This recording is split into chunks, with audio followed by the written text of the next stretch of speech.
मैं आप सभी का फिर से स्वागत करती हूँ।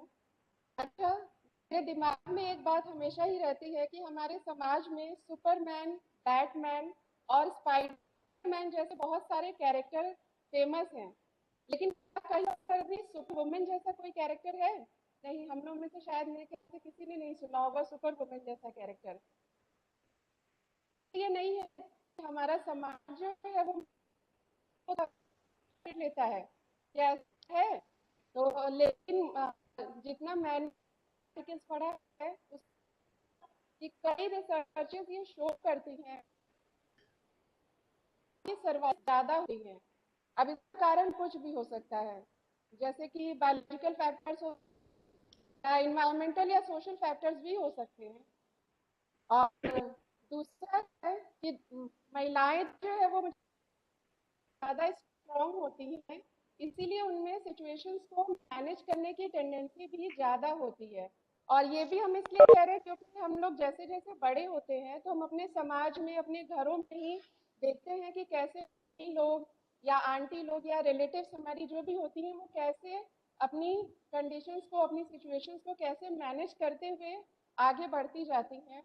तो यदि यही सारी जो हम लोग की शक्तियां हैं, यही अगर हम अपनी बेटियों को, उनके अंदर की शक्तियों को अभी से ही रियलाइज कराते हुए आगे चले, मीन्स कि उनको रियलाइज कराते रहे, उनको बताते रहे कि उनके अंदर की क्या क्या शक्तियां हैं, तो वो जब और बड़ी होंगी, मैच्योर होंगी, तो हो सकता है कि वो भी अपने सामने आने वाली सिचुएशंस को और हैंडल तो वो कर ही लेंगी, लेकिन हो सकता है कि वो और बेहतर तरीके से कर।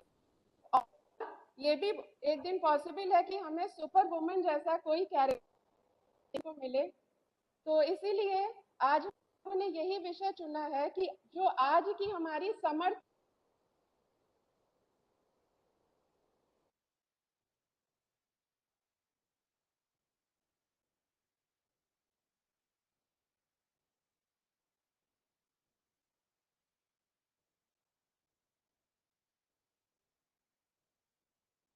डिग्री कॉलेज में एसोसिएट प्रोफेसर केमिस्ट्री में, केमिस्ट्री डिपार्टमेंट में। तो मैं प्रिंसिपल मैम से रिक्वेस्ट करूँगी कि वो इस प्रोग्राम के बारे में कुछ बताएं और को लेक्चर देने के लिए इनवाइट करें। Principal ma'am.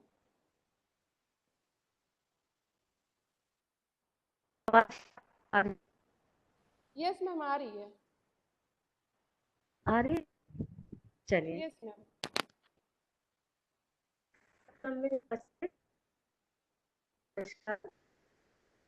नेशनल साइंस की पूरी टीम संतोष जी को मैं बात करती हूँ, सहयोग कर रहे हैं।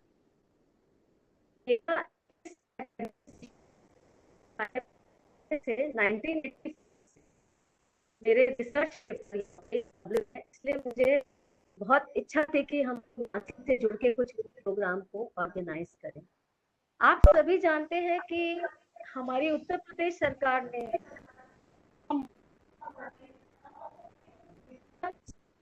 एवं स्वावलंबन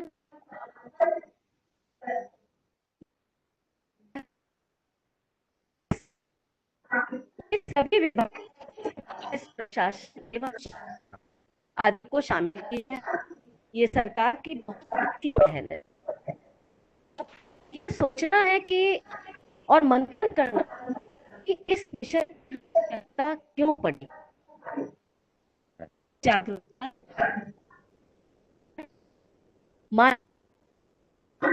देश पूरा होगा जब हम एक होकर इसकी प्रतिज्ञा लें। बहुत से में बेटे और बेटी में अंतर देखा जाता है। इसके लिए सबसे पहले हमें उनकी सोच को बदलना होगा। आज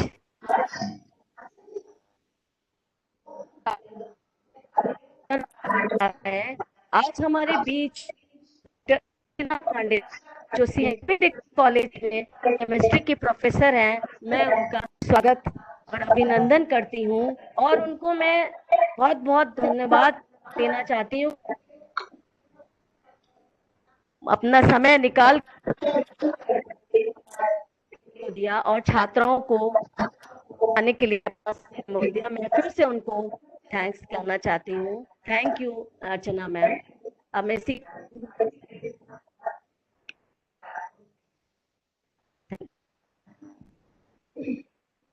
hello, thank you principal ma'am.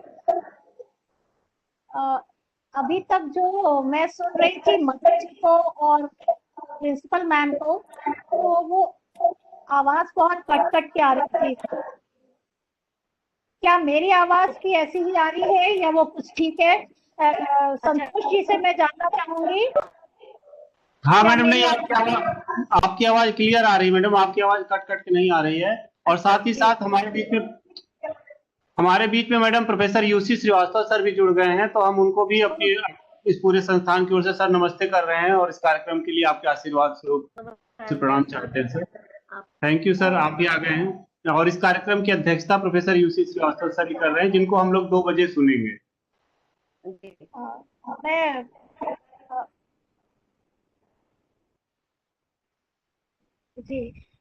मैं प्रोफेसर यूसी श्रीवास्तव जी को भी नमस्कार करती हूँ। मुझे उनकी स्टूडेंट रहने का सौभाग्य मिला है। 81 में मैं बीएससी में मैंने उनसे पढ़ा है, डॉक्टर यूसी श्रीवास्तव जी से। तो मुझे बहुत खुशी है कि वो इस वक्त यहाँ पर है और मैं प्रिंसिपल मैडम का भी बहुत बहुत आभार व्यक्त करती हूँ और मधु जी का भी, और संतोष जी जो सूत्रधार है उनको तो उनके लिए तो मैं बहुत कृतज्ञ हूँ। तो मुझे आज ये मिशन शक्ति नामक कार्यक्रम के अंतर्गत अपनी उन बेटियों को संबोधित करने का अवसर मिला है जो आगे चलकर समर्थ नारियां बनने वाली हैं, और उन नारियों यानी अध्यापिकाओं को भी जो बीते हुए कल की बेटियां हैं, इसे मैं अपना बहुत सौभाग्य मानती हूँ। मैंने भी अपनी जिंदगी का सफर एक छोटी बच्ची, फिर किशोरी और फिर महिला यानी कि बेटी, बहन, पत्नी और माँ होते हुए तय किया। आज आपसे बहुत कुछ कहने का मन है और सच में बहुत कुछ शेयर करना चाहती हूँ।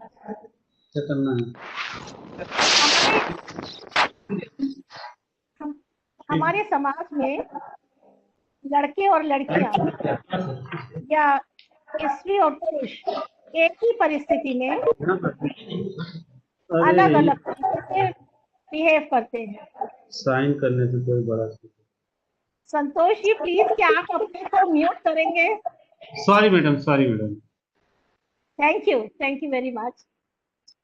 तो हम देखते हैं कि एक ही परिस्थिति में लड़के और लड़कियां या कहूँ कि स्त्री और पुरुष अलग अलग तरीके से बिहेव करते हैं। उनके रोजमर्रा के व्यवहार में बड़ा अंतर होता है। ऐसा क्यों होता है? ये प्रश्न शायद कईयों को परेशान करता होगा और इसके बहुत से कारण हो सकते हैं, पर मैं यहाँ फिलहाल अभी एक कारण ले रही हूँ और वो है दोनों के मस्तिष्क की संरचना। मैंने जान करके ये चीज उठाई है, साइंस की स्टूडेंट रही हूँ, तो हमारे ब्रेन की संरचना में कुछ बेसिक डिफरेंस होता है पुरुषों के और महिलाओं के, या कहूँ कि लड़के और लड़कियों के।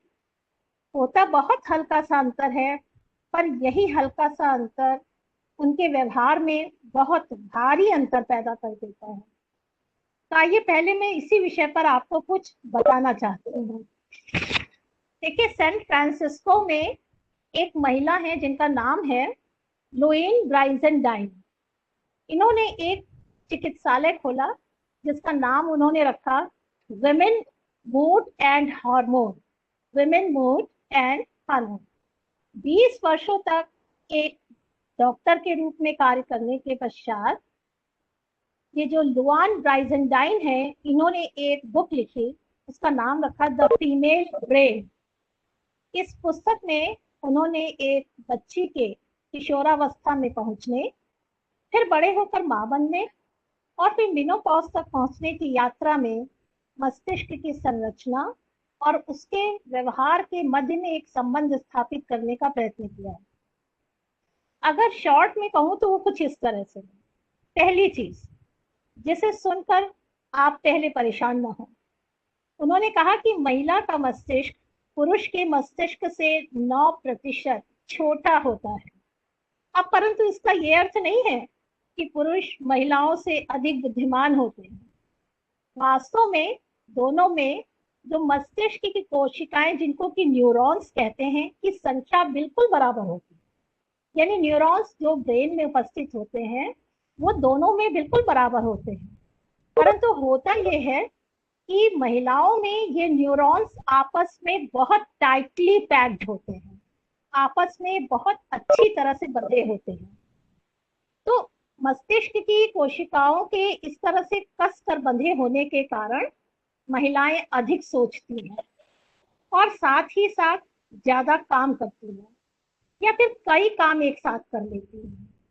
तो माना कि महिलाओं का मस्तिष्क पुरुषों के मस्तिष्क से 9% छोटा होता है, पर जब उसमें न्यूरॉन्स टाइटली पैक्ड हैं तो ये रिस्पॉन्सिबल है इस बात के लिए कि वो ज्यादा सोचती हैं और मल्टीटास्किंग होती हैं। मतलब वो एक ही समय में कई काम एक साथ कर लेती होंगी। हमारी जो अध्यापिकाएं हैं वो भी जानती हैं, और जो हमारे बच्चे हैं वो अपनी माओ को देखते होंगे। जैसे सुबह के समय बच्चे के स्कूल का टिफिन तैयार करना, ठीक उसी समय ससुर को अखबार देना, ठीक उसी समय पति की चाय की फरमाइश को पूरा करना, सास की पूजा की थाली तैयार करना। तो एक साथ ये काम उनके चलते रहते हैं और उसके पीछे रीजन ये है कि उनके ब्रेन में जो न्यूरॉन्स हैं वो बहुत टाइटली पैक्ड है। एक आम औरत की दिनचर्या यही होती है जो मैंने अभी आपको बताया। अब हमारे लोगों के ब्रेन में एक भाग होता है जिसे कहते हैं हिप्पोकैम्पस। यह भाग भाषा से संबंधित होता है, भाषा से मतलब बोलने से संबंधित होता है। साथ ही इसमें मेमोरी स्टोरेज का भी एक कारण होता है। ये कहना चाहिए कि ये स्मृति भंडारण यानी कि मेमोरी स्टोरेज से भी संबंधित होता है। ऐसा देखा गया है कि महिलाओं के हिप्पोकैम्पस में पुरुष से 11% न्यूरॉन्स अधिक होते हैं। अब चूंकि ये बोलने से संबंधित है यानी वाणी से संबंधित है, तो 11% न्यूरॉन्स अधिक होने की वजह से महिलाएं बोलती अधिक है, या कहा जाए कि वे बातूनी होती है। और ये सभी लोग मतलब एक मत से स्वीकार करते होंगे कि ये कहा जाता है कि भाई बहुत बोलती हैं औरतें, बहुत बोलती हैं, या लड़कियां बहुत बोलती हैं, या बहुत बातूनी होती है। तो इसके पीछे कारण वो बताती हैं जो लुआन ब्राइजेंटाइन है कि जो उनमें 11% न्यूरॉन्स अधिक हैं उसकी वजह से। पर साथ ही साथ ये मेमोरी स्टोरेज से भी संबंधित है। तो दूसरी महत्वपूर्ण बात यह है कि महिलाएं या लड़कियां बातों को अधिक याद रखती हैं। जैसा कि हम सभी लोग जानते हैं कि अक्सर पति लोग जन्मदिन या शादी की सालगिरह तक भूल जाते हैं, पर पत्नियों को ये बखूबी याद रहता है। पत्नियों को बहुत अच्छे से याद रहता है कि वो पहली बार कैसे मिले थे, कहाँ मिले थे, क्या पहना था, उस वक्त मौसम कैसा था, आदि आदि। अक्सर ये भी देखा जाता है कि ऑफिस चलते समय पति को कार की चाबी नहीं मिल रही होती तो पत्नी को पुकारा जाता है, और तब पत्नी जो पहले से किसी काम में व्यस्त होती है, कभी चाबी, कभी मोजे, कभी रुमाल, कभी घड़ी, तो कभी मोबाइल लेकर अचानक से प्रकट होती है। वैसे भी महिलाओं को रोजमर्रा की घटनाएं और पहले के कहे शब्द, चाहे वो अच्छे हो या बुरे, पहले के दिए गए ताने, देखी हुई पिक्चरें आदि बहुत याद रहती हैं। तो लुआन ब्राइजेंटाइन जो है उनके हिसाब से ऐसा इसलिए है व्यवहार में अंतर कि हिप्पोकैम्पस में 11% न्यूरॉन्स महिलाओं के ज्यादा होते हैं। डॉक्टर डेनियल MD हैं और इन्होंने 2600 व्यक्तियों का MRI किया, डॉक्टर डेनियल MD, और उन्होंने एक और नई चीज खोज निकाली। उन्होंने ये खोज निकाला कि मस्तिष्क के 128 भागों में से 112 भागों में रक्त का प्रवाह महिलाओं में पुरुषों की अपेक्षा अधिक तीव्र होता है। इसको जरा सा फिर से एक बार समझने की कोशिश करें कि ब्रेन में मान लीजिए 128 भाग जो है, उसमें 112 भागों में जो ब्लड सर्कुलेशन है वो महिलाओं में ज्यादा होता है। इसका मतलब ये है कि औसतन एक महिला का मस्तिष्क पुरुषों की अपेक्षा अधिक सक्रिय होता है, एक्टिव ज्यादा होता है। तो एक्टिव होने के कारण वो कुछ ज्यादा ही सोचती है। अक्सर पत्नियों को ये कहा, गुस्से में कहते हुए सुना जाता है कि आखिर तुम्हारे दिमाग में ये सब बातें आती कहाँ से, मैं तो सोच भी नहीं सकता। तो इसका कारण भी यही है कि महिलाओं के ब्रेन में ब्लड सर्कुलेशन 128 पार्ट्स में कंपैरेटिवली ज्यादा होता है। इसके अलावा महिलाओं के मस्तिष्क के प्री फ्रंटल कॉर्टेक्स में सक्रियता का स्तर पुरुषों की अपेक्षा कहीं अधिक होता है। यह भाग मस्तिष्क का सीईओ कहलाता है। ये भाग जो है वो आयोजन में, व्यवस्थापन में और आवेग नियंत्रण यानी कि सेल्फ कंट्रोल के लिए उत्तरदायी होता है। साथ ही साथ ये गलतियों से सबक लेना भी सिखाता है। इसके विपरीत पुरुषों के मस्तिष्क के वे भाग सक्रिय होते हैं जो चीजों को देखने में, अंतरिक्ष में वस्तुओं की खोज या आकार के ज्ञान से संबंधित होते हैं। डॉक्टर एमन ने एक बुक लिखी है, unleash the power of female brain. उनके अनुसार एक ही काम को करते समय महिलाएं व पुरुष मस्तिष्क के अलग अलग भागों का प्रयोग करते हैं। ऐसे ही एक डॉक्टर जिल गोल्डस्टीन है जो हार्वर्ड मेडिकल स्कूल में है, वो भी इसी विषय पर एक शोध कर रहे हैं। उनका कहना है कि ब्रेन में एक पार्ट होता है जिसको एमिगडला कहते हैं। पुरुषों के एमिगडला में अधिक न्यूरॉन्स होते हैं। अब देखिए, कहीं किसी पार्ट में महिलाओं के न्यूरॉन्स ज्यादा हैं, कहीं किसी पार्ट में पुरुषों के न्यूरॉन्स ज्यादा हैं। मस्तिष्क का ये वाला भाग भय व आक्रामकता के लिए जिम्मेदार है, और यही कारण है कि जब पुरुष भय यानी शारीरिक खतरे को देखता है तो वो अचानक आक्रामक हो जाते हैं या गुस्सा हो जाते हैं, या गुस्सा होने पर हिंसक होते दिखाई देते हैं। परंतु यही भावना महिलाओं में दूसरी तरह से व्यक्त होती है। वे घबरा जाती हैं, एकदम चुप हो सकती हैं, या वे एकदम ही नर्वस भी हो सकती हैं। एक ही घटना को लेकर दोनों अलग अलग तरीके से प्रतिक्रिया व्यक्त करते हैं।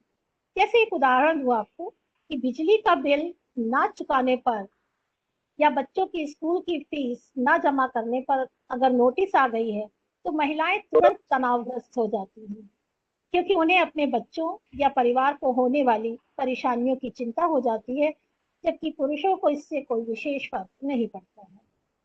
डॉक्टर एमन के अनुसार स्त्रियों में आत्मनियंत्रण यानी कि सेल्फ कंट्रोल की क्षमता पुरुषों से अधिक होती है, और ये बात अभी थोड़ी देर पहले मधु जी ने भी और प्रिंसिपल मैम ने भी कही।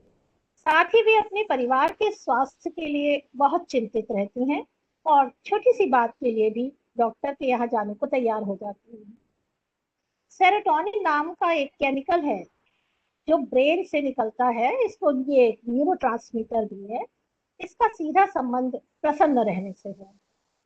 आपको जानकर खुशी होगी कि महिलाओं में ये अधिक मात्रा में निकलता है, और शायद यही कारण है कि छोटी छोटी बातें उन्हें बड़ी बड़ी खुशियां दे जाती हैं। ऐसे ही ऑक्सीटोसिन नाम का हार्मोन भी उनमें ज्यादा होता है, जिसकी वजह से वे शीघ्रता से सोचती हैं और दुखी व्यक्ति के लिए सहानुभूति से भर जाती हैं। और इसी को करुणा कहा गया है, जो हमारे यहाँ महिलाओं का एक महत्वपूर्ण गुण है। हालांकि कई बार इसका नाजायज फायदा भी उठाया जाता है। मैंने अक्सर देखा है, जब कभी सिविल लाइन्स जाती हूँ तो वहाँ कई भीख मांगने वाले दिख जाते हैं। आप ज्यादातर अगर ध्यान दें तो ये भीख मांगने वाले महिलाओं के पास ज्यादा जाते हैं। वो महिलाएं अगर बैठी हैं कार में या कुछ शॉपिंग कर रही हैं तो वो उनके पास जाके खड़े हो जाते हैं। भीख मांगने वाली चाहे महिलाएं हों और पुरुष, दोनों ही महिलाओं के पास जाते हैं। मैंने पुरुषों से भीख मांगते देख बहुत कम लोगों को देखा है, और खासकर ऐसे लोग जो गेरुआ वस्त्र पहने होते हैं, दिखने में लगता है कि वो पंडित है या धार्मिक व्यक्ति हैं, वे भी महिलाओं के ही पास जाते हैं, क्योंकि वे शायद महिलाओं की इस कमजोरी को जानते हैं कि वो उनमें करुणा बहुत जल्दी भर जाती है। ये अगर कमजोरी है तो ये उनकी स्ट्रेंथ भी है कहीं कहीं पर, और इसीलिए आप देखेंगे कि ज्यादातर महिलाओं के ही पास ये लोग पहुंच जाते हैं। डॉक्टर ब्राइजेंटाइन का मानना था कि जब एम्ब्रियो 8 वीक्स का होता है तो लड़के या लड़की के ब्रेन की संरचना बिल्कुल एक सी होती है, पर 8 वीक्स के बाद जो मेल एम्ब्रियो है उसमें टेस्टोस्टेरोन भरना शुरू होता है, जो संवाद के लिए जिम्मेदार कोशिकाओं को लगभग मार ही देता है और आक्रामक रवैये को बढ़ा देने वाली कोशिकाओं को पैदा करना आरंभ कर देता है।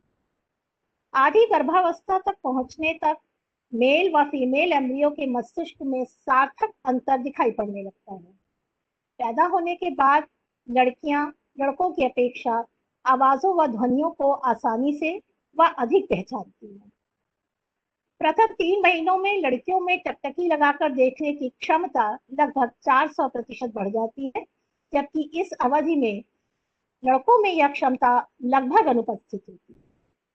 लड़कियों के मस्तिष्क में भाषाई परिपथ यानी कि बोलने वाले जो सर्किट्स हैं वे बहुत अच्छी तरह से विकसित हो जाते हैं और इसीलिए लड़कों की तुलना में वे जल्दी बोलना आरंभ करती हैं। यह ज्यादा बोलना उनका बड़े होने तक जारी रहता है। और एक बड़ा इंटरेस्टिंग फैक्ट मैं आपको बता रही हूँ कि एक दिन में महिलाएं औसतन 20,000 शब्द बोलती हैं, जबकि पुरुष लगभग 7,000 शब्द, और इसीलिए महिलाओं को बातूनी होने का खिताब दिया जाता है। किशोरावस्था में लड़कियों का व्यवहार व सोचने का तरीका कई रसायनों पर निर्भर करता है, जैसे एस्ट्रोजन जो अच्छा महसूस कराता है, प्रोजेस्टेरॉन जो ब्रेन व्यंजन की तरह काम करता है, कॉर्टिसोल जो तनाव के लिए जिम्मेदार होता है, तथा डोपामिन जो मस्तिष्क के भोग विलास के सेंटर्स को एक्साइट करता है। इन्हीं रसायनों के कारण लड़कियां किशोरावस्था में गपशप करने, खरीदारी करने, तरह तरह के कपड़े पहनने व बालों को अलग अलग स्टाइल से बांधने में रुचि रखती हैं। वे लोगों से जुड़ना और बात करना पसंद करती हैं। तनाव की स्थिति में वे अपनी सहेलियों से बातें करना पसंद करती हैं। वे ऐसा करके तनाव के स्तर को कम करने की कोशिश करती हैं। जबकि किशोर लड़कों में उत्पन्न होने वाले टेस्टोस्टेरोन जो है वो संवादहीनता को जन्म देता है, यानी वे बोलना नहीं पसंद करते, वे अधिकतर अकेले रहना पसंद करते हैं। साथ ही साथ उनमें प्रतिस्पर्धा की भावना भी पैदा हो जाती है। वह उनको इस बात के लिए प्रेरित करती है कि वे कई घंटों तक अकेले बैठकर गणित के सवाल या विज्ञान के प्रश्न हल करते रहें। कई वैज्ञानिक तथ्य ये सिद्ध करते हैं कि पुरुषों में दिशा बोध महिलाओं से अधिक होता है, और ये बात बिल्कुल सही भी है। अर्थात यात्रा करते समय उन्हें दिशाओं का ज्ञान बहुत रहता है। एक स्थान से दूसरे स्थान तक वे महिलाओं की अपेक्षा आसानी से जा सकते हैं। वे जानते हैं कि जंगलों के बीच में भी रास्ता कैसे खोजा जा सकता है। परंतु मजे की बात यह है कि रास्ता भूल जाने पर वे ये जान ही नहीं पाते कि वे खो गए हैं, और ऐसा इसलिए भी होता है कि वे दूसरों से रास्ता पूछने में बहुत अनिच्छुक होते हैं। पर एक दुख की बात है कि महिलाओं के साथ ये जरूरत से ज्यादा चिंता करने का स्वभाव उन्हें अवसादग्रस्त और निराशा में डालता है, और पुरुषों की अपेक्षा महिलाएं इसका शिकार अधिक होती हैं। इसका अनुपात महिलाओं व पुरुषों में 2:1 का है। तो अब ये तो हुई ब्रेन की संरचना में डिफरेंस दोनों के, और जिसकी वजह से उनके व्यवहार में फर्क आता है। मैंने कहीं पढ़ा था, क्योंकि बेटियों को संबोधित कर रही हूँ, कि बगिया और चमन की कली है बेटियां। बगिया और चमन की कली है बेटियां, ममता की छांव में पली है बेटियां, बनता है परिवार, सजता है घर द्वार, हर युग में कर रही हैं युग निर्माण बेटियां। तो हम लोग और हमारा सारा समाज बेटियों से बहुत अपेक्षाएं रखता है। सच मायने में देखा जाए तो जीवन के हर क्षेत्र में बेटियों ने अपनी सफलता के झंडे गाड़े हैं। फिर भी कहीं तो कुछ है कि इस मिशन शक्ति नामक अभियान को छेड़ने की आवश्यकता पड़ी। अब हम लोग ये देखें कि हमारे समाज की सभी बेटियां या महिलाएं क्या सब एक तरह से सोचती हैं? क्या सब एक तरह की हैं? तो मैं आपको बताना चाहती हूँ, नहीं, सब एक तरह की बिल्कुल नहीं। मैं कुछ एग्जाम्पल आपके सामने रखना चाहती हूँ। जब मैं छोटी थी, आपकी उम्र की थी, तो एक फिल्म आई थी। उस फिल्म में उस समय की मशहूर अभिनेत्री मीना कुमारी थी और फिल्म का नाम था मैं चुप रहूंगी। इस फिल्म की अभिनेत्री अपने खिलाफ होने वाले हर अन्याय को चुपचाप बर्दाश्त करती रही। इस फिल्म को बहुत ख्याति मिली उस जमाने में और इसी नारी को आदर्श बनाकर जमाने में पेश किया जाता रहा। अर्थात बेटियां हो या महिलाएं हो, उन्हें सब कुछ सहन करना होता है। दूसरा उदाहरण मैं अभी 6-7 साल पहले आई एक फिल्म का लेना चाहती हूँ। नाम था नो वन किल्ड जेसिका। यह एक सच्ची घटना पर आधारित थी और इसमें एक बार में लड़की का मर्डर एक अमीर व्यक्ति के बेटे ने मात्र इसलिए कर दिया था कि उसने समय समाप्त हो जाने के कारण लड़के को शराब देने से मना कर दिया था। लड़की की बहन विद्या बालन बनी और रानी मुखर्जी एक जर्नलिस्ट। इन दोनों ने मिलकर मृत जेसिका को न्याय दिलवाने के लिए एड़ी चोटी तक का जोर लगा दिया। एक जंग लड़ी, कई बार हारी, पर अंततः जेसिका को न्याय मिला और लड़के को सजा दी गई।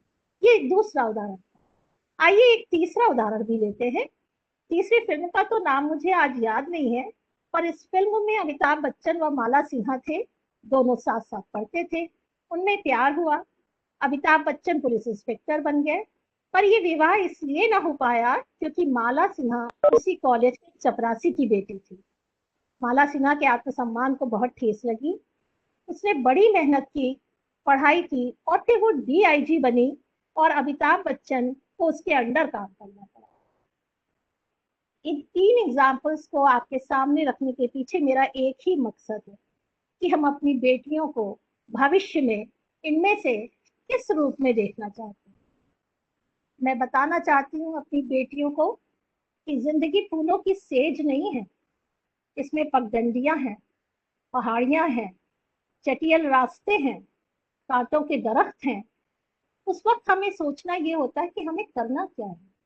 हमें घबरा कर रोना शुरू कर देना है या ठहर कर मन को शांत कर समस्या का समाधान खोजना होता है।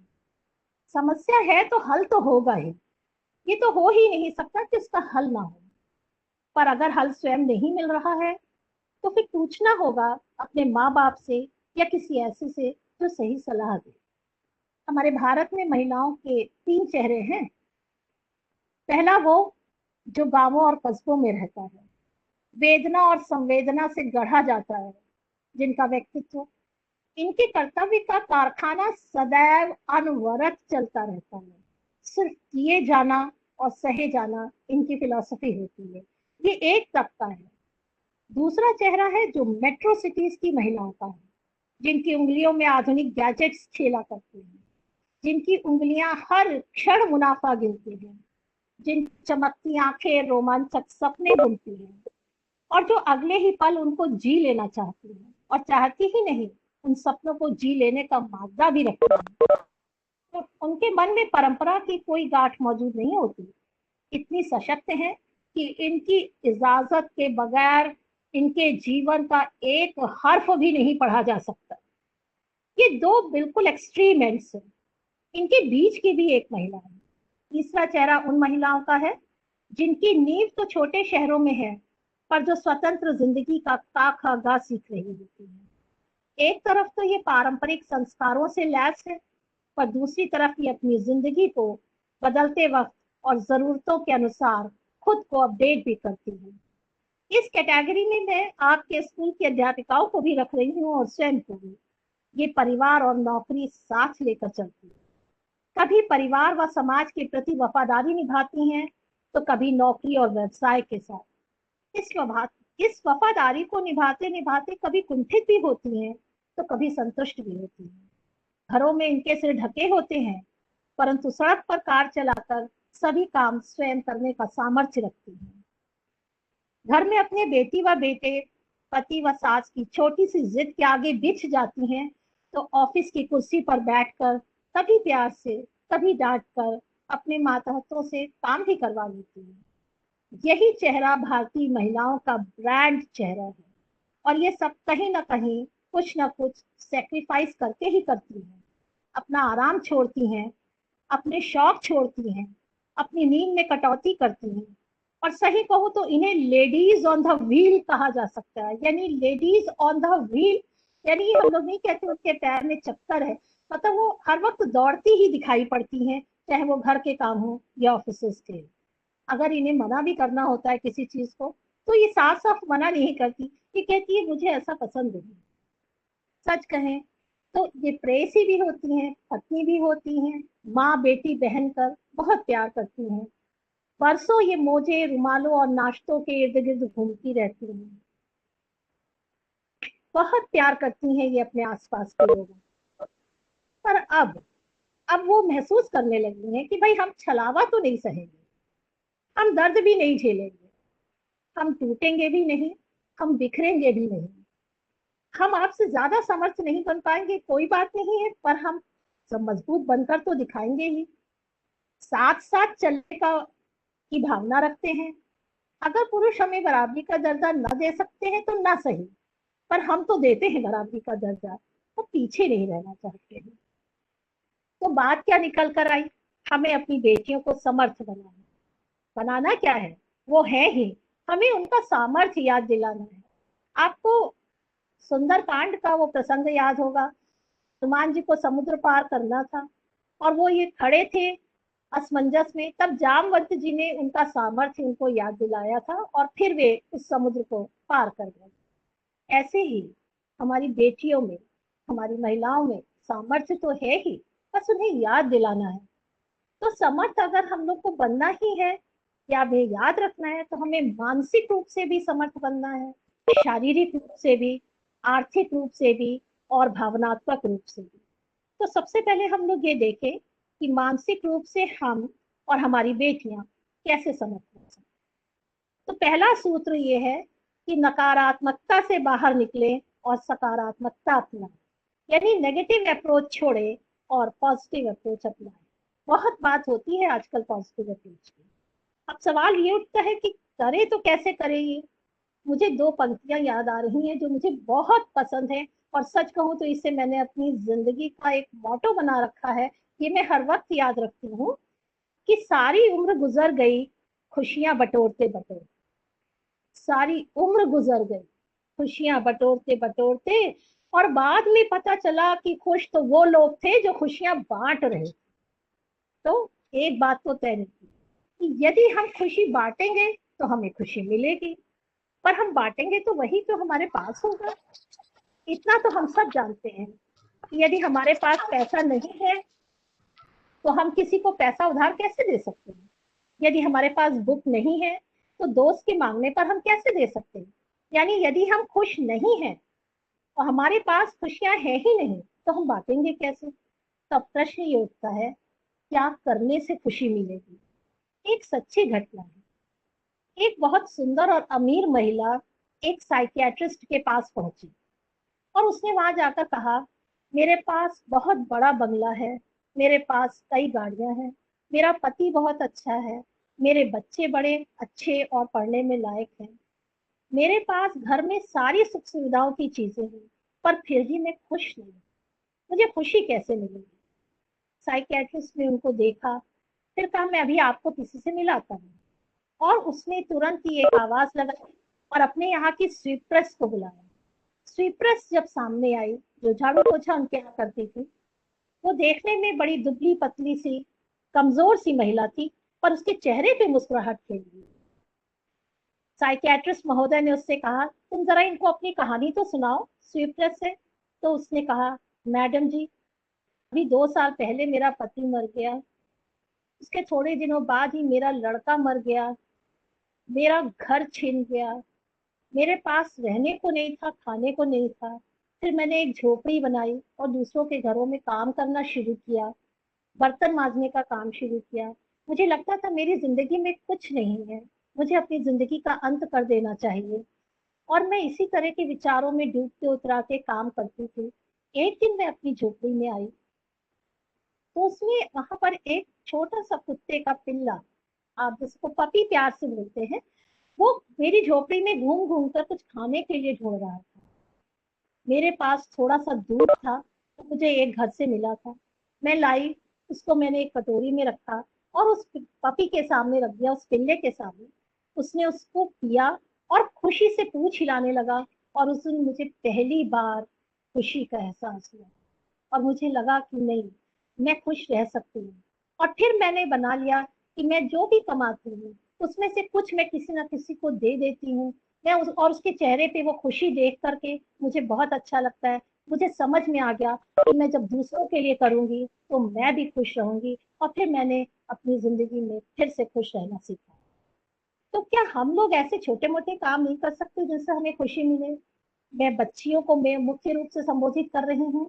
जो ये लड़कियां हैं, ये अभी बहुत बड़ी नहीं है, इनके पास बहुत साधन नहीं है, ये बहुत बड़े बड़े काम नहीं कर सकती, पर छोटे छोटे काम कर सकते हैं। जैसे आपने अपने छोटे भाई या बहन के होमवर्क में मदद कर दी, माँ बहुत थक के बैठी है तो एक कप चाय बनाकर पिला दी, पापा का स्कूटर या साइकिल को साफ कर दिया, दादी का पैर दबा दिया, राह चलते किसी जानवर गाय या कुत्ते को एक रोटी खिला दी। आजकल कोरोना में तो नहीं, पर अगर आप बस में या ऑटो में सफर कर रही हैं तो किसी वृद्ध व्यक्ति या वृद्धा के लिए सीट छोड़ दी, किसी बच्चे को एक छोटी सी टॉफी ही दे दी, एक तो बलून खरीद के दे दिया, किसी की सच्ची तारीफ कर दी। ठीक है, सच्ची तारीफ कर दी कि अगर उसमें कोई गुण है, आपको अच्छा लगता है तो आपने उसकी तारीफ कर दी। कि वो अगर उसने कभी आपकी कोई मदद की हो तो उसको याद दिला दीजिए और बताइए कि ऐसे मौके पर उन्होंने आपकी मदद की थी। दिन में कम से कम कुछ ऐसा काम जरूर करिए कि किसी एक के चेहरे पर स्माइल ले आइए।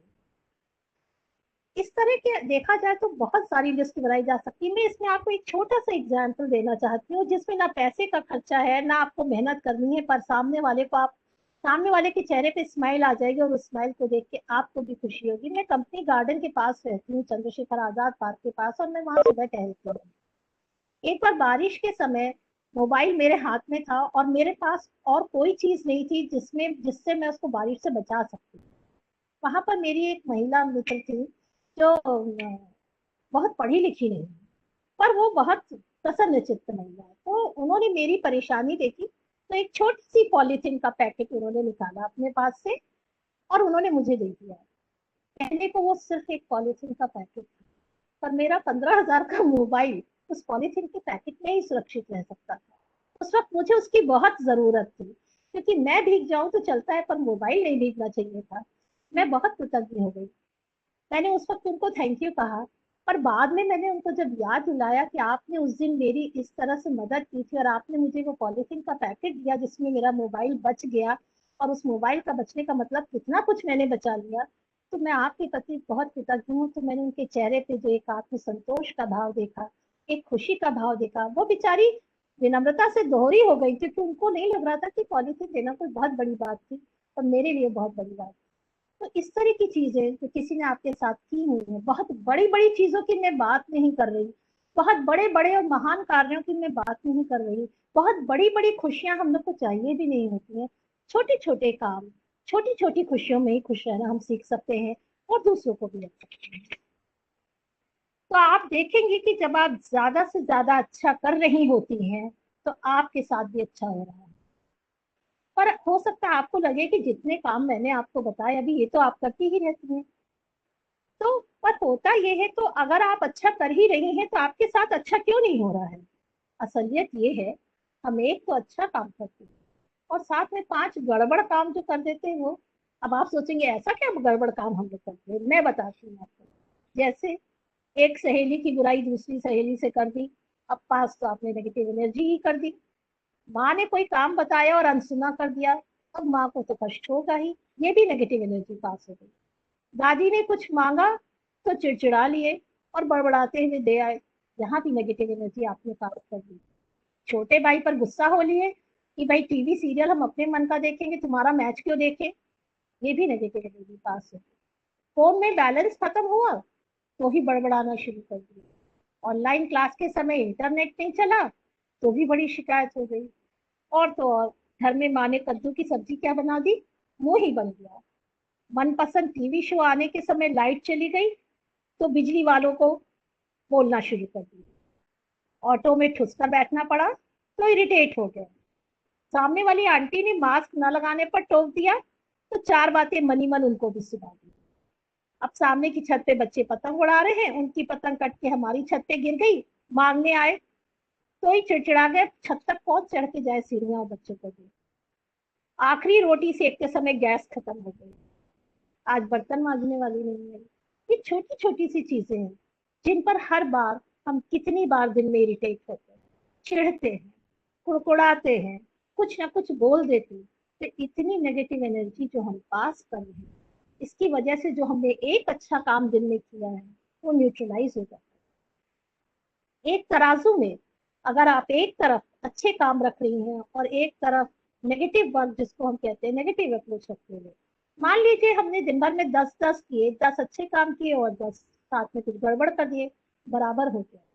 अच्छा तब होगा जब आप 11 अच्छे काम करेंगी और 10 बुरे काम, तब जो वो एक अच्छा काम आपने किया है उसको करने से वो खुशी आपको मिलेगी। तो पड़ना भारी तभी होगा जब एक तरफ 11 अच्छे काम हो और दूसरी तरफ अगर 10 बुरे हैं तो चल जाए, पर वो एक अच्छा काम एक्स्ट्रा होना बहुत जरूरी है। तो सकारात्मकता या पॉजिटिव अप्रोच मतलब तो यही है कि हम अच्छी, प्रिय, सुंदर बातें करें, सोचें और बुरी परिस्थितियों में भी क्या अच्छा है ये खोज निकालें। तब हम लोग कह सकते हैं कि हम मानसिक रूप से समर्थ होंगे, क्योंकि मानसिक रूप से आप तभी समर्थ होंगी जब आप मानसिक रूप से खुश रहेंगी, और खुश रहने के लिए पॉजिटिव अप्रोच है। अभी मैं आपसे कहूँ कि कोरोना बहुत बुरा है, हम लोग सब जानते हैं, 8 महीने से झेल रहे हैं, कितना लोग डरे हुए हैं, पर इसके फायदे देख सकते हैं। देखिए 2-3 फायदे मैं आपके सामने रखती हूँ। जब लॉकडाउन हुआ था तो वातावरण कितना साफ और स्वच्छ हो गया। दुनिया भर के साइंटिस्ट और एनवायरमेंटलिस्ट जो नहीं कर पाए करोड़ों करोड़ों रुपया कॉन्फ्रेंसेस में खर्च करके, वो लॉकडाउन ने कर दिखाया। परिवार के लोगों को एक साथ समय बिताने का मौका मिला। हम लोगों ने सफाई से रहना सीखा, हाथ धोना सीखा, सब्जियों और फलों का उपचार करके रखना सीखा, मेड्स और हेल्पर्स के बगैर काम करना सीखा, और सही मायने में जब खुद काम किया तो उनकी कीमत भी समझ में आई। खर्चे एकदम कम हो गए क्योंकि बेकार की शॉपिंग के लिए शॉप्स ही नहीं खुली थी। लोगों ने बड़े क्रिएटिव काम किए, कुछ ने ड्राइंग की, कुछ ने पेंटिंग की, कुछ ने कविता लिखी, कुछ ने कहानी और उपन्यास लिखे, कुछ ने बुक्स लिखी, कुछ ने डांसिंग वीडियोस बनाए, कुछ ने म्यूजिक सीखा, जोक्स के वीडियो डाले। ऑनलाइन काम होना शुरू हुआ और ऑनलाइन काम बहुत तेजी से बढ़े। देखिए ये ऑनलाइन काम ही तो हम लोग कर रहे हैं इस वक्त, एक वेबिनार में हम सब शामिल। लोगों ने घर के एक कमरे में ऑफिस बनाकर काम किया, बाहर हजारों रुपए खर्च करके कमरे का किराए पे लेने की जरूरत ही नहीं हुई। आयुर्वेदिक चीजों का प्रचलन बढ़ा, लोगों ने इम्यूनिटी बढ़ाई, एक्सरसाइजेस शुरू की, योगा और प्राणायाम करके शरीर को स्वस्थ रखने की कोशिश की। तो ये अप्रोच है बुराई में अच्छाई को खोजने, सही मायनों में नकारात्मकता से सकारात्मकता की ओर बढ़ने का।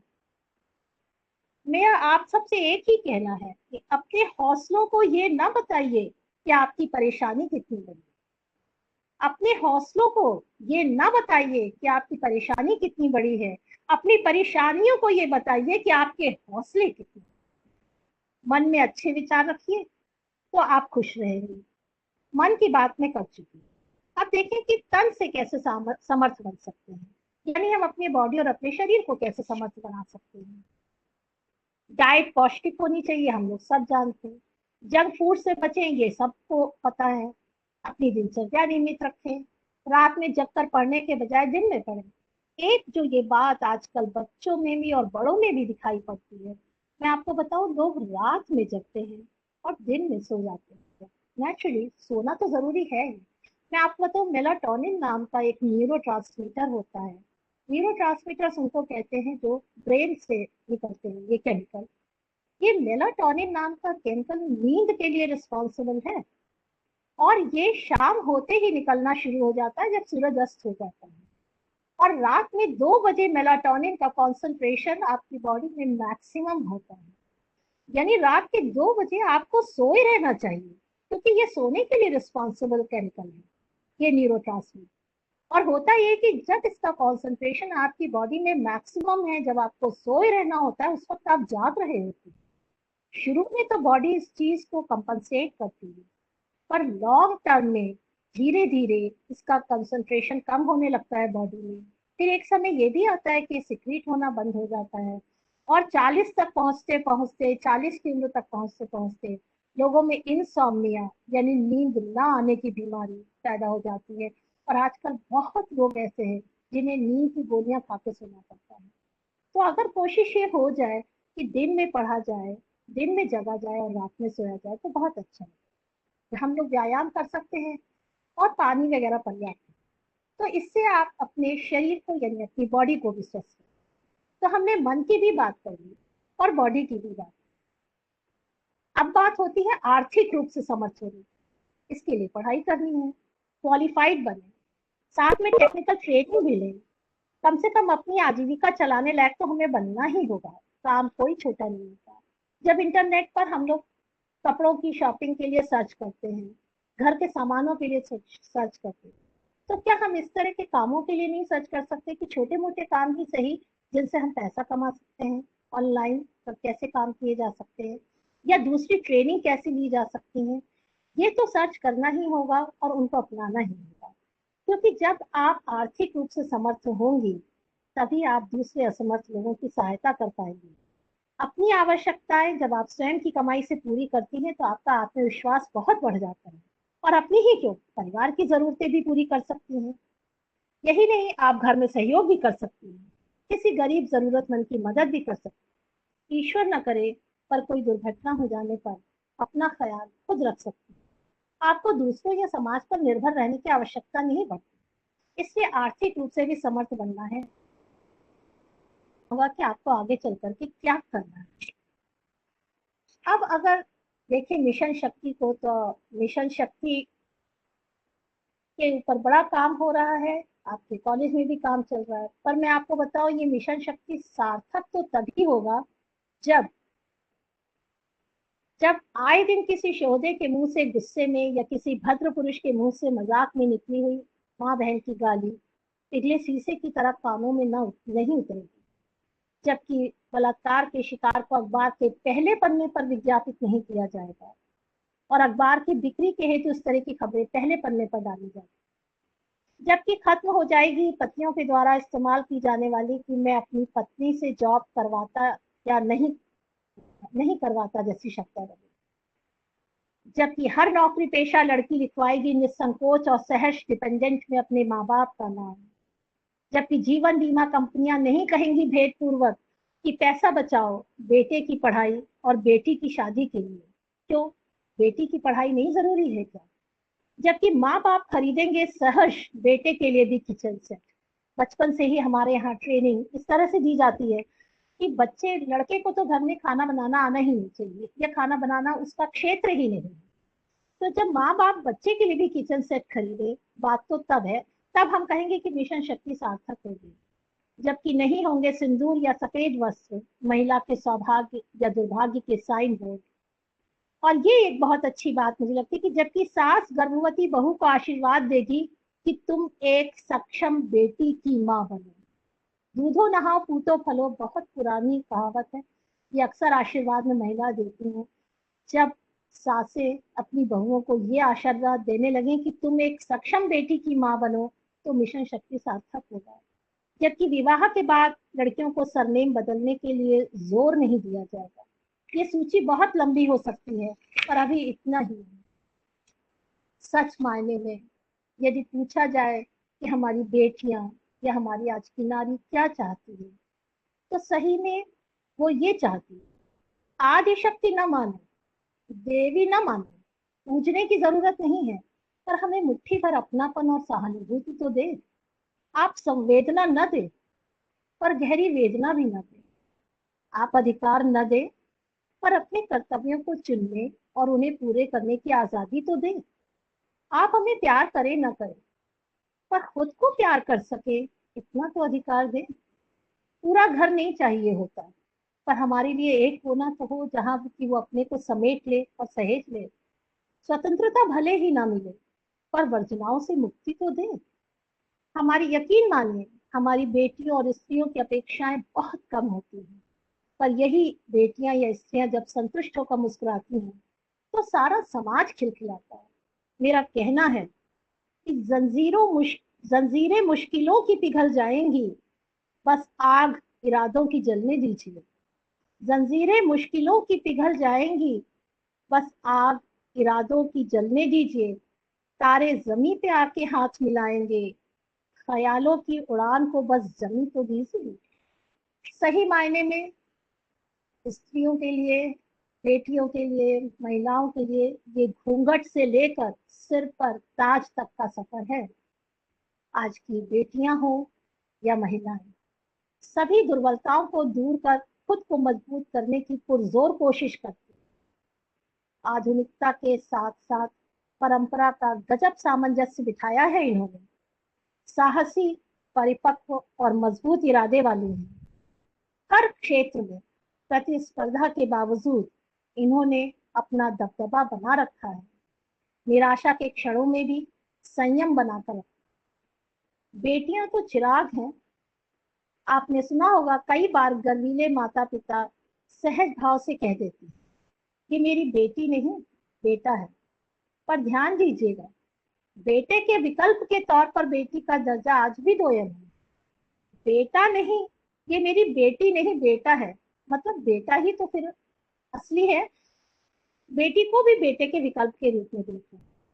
पर फिर भी मैं मानती हूँ कि बेटे बहुत अच्छे हैं, वो भी बहुत करते हैं माँ बाप, पर बेटियां भी पीछे नहीं है।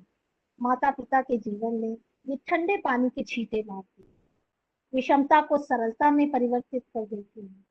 ये परिवार का इमोशनल सपोर्ट सिस्टम होती है। ये अपनी छुअन से माता पिता को आनंद की चरम सीमा पर पहुंचाती है। ये घर की नई इबारत लिखती है। ये गर्व से जीना सिखाती है। और बेटी पराया धन नहीं होती, वह नींव है जहां हमारे जीवन की इमारत भरोसे से खड़ी हो सकती है। एक व्हाट्सएप पर मैंने एक कहानी पढ़ी थी, छोटी सी कहानी है, वो मैं जरा सा आपके सामने सुनाना चाहती हूँ। कि एक पति पत्नी थे, विवाह हुआ। तो विवाह की पहली रात में उन्होंने आपस में ये तय किया कि हम दरवाजा नहीं खोलेंगे, कोई भी आए। हुआ ये कि थोड़ी ही देर में जब वे बातें कर रहे थे, जो पति था उसके माता पिता ने दरवाजा बाहर से खटखटाया और उन्होंने नाम लेकर बेटे को बुलाया। पर चूंकि बात पति पत्नी में तय हो चुकी थी कि दरवाजा नहीं खोलेंगे, तो जो बेटा यानी कि जो पति था उसने दरवाजा नहीं खोला। माता पिता बाहर खटखटाते रहे और फिर उन्हें लगा कि बच्चे सो गए हैं, तो वे चले। थोड़ी देर बाद पत्नी पत्नी के माँ बाप आए और उन्होंने दरवाजा खटखटाया। पत्नी ने पहली बार में तो सोचा कि अब ये बात तय हुई है कि दरवाजा नहीं खोलना है, तो चुप रही। पर जब दोबारा उन्होंने दरवाजा खटखटाया तो पत्नी से नहीं रहा गया, वह गई और उसने दरवाजा खोल दिया और उसके बाद अपने माता पिता से बात यहाँ खत्म नहीं होती। इसके बाद उनके यहाँ एक बेटा हुआ, दूसरे साल 2-3 साल बाद दूसरा बेटा हुआ, फिर इसके बाद उनके यहाँ एक बेटी पैदा हुई। कुछ सालों बाद जब बेटी पैदा हुई तो जो पति थे उन्होंने बहुत बड़ी पार्टी रखी, बहुत लोगों को बुलाया, बहुत खुशी मनाई, बहुतों को गिफ्ट्स दिए बेटी होने की खुशी में। तो पत्नी से नहीं रहा गया। उसने पति से पूछा कि हम लोग के 2 बेटे हुए, तब तो आपने कोई खुशी नहीं मनाई, तब तो आपने कोई पार्टी नहीं की, तब तो आपके चेहरे पे इतनी खुशी, इतना उत्साह मैंने नहीं देखा, पर जब बेटी हुई तो आप बहुत खुश हुए, इसका कारण क्या है? पति ने सिर्फ एक वाक्य में जवाब दिया, इसलिए मैं बहुत खुश हुआ कि यही वो बेटी है जो मेरे लिए दरवाजा खोले। इसका मतलब आप समझिए कि उन्होंने अपने माता पिता के लिए दरवाजा उस रात नहीं खोला था, पर उनकी पत्नी ने खोल दिया था। वो किसी की बेटी थी, तो उनको लगा मेरे बेटे भी शायद मेरे लिए दरवाजा ना खोले, पर ये बेटी मेरे लिए दरवाजा खोलेगी, इसलिए उन्होंने बहुत खुशी मनाई। मेरा ये कहना है, मेरा ये दावा है कि फूल तेरी राह में बिछ जाएंगे एक दिन। ये दावा है मेरा कि फूल तेरी राह में बिछ जाएंगे एक दिन, लेकिन एक एक करके तो सही हर कांटा निकाल दीजिए।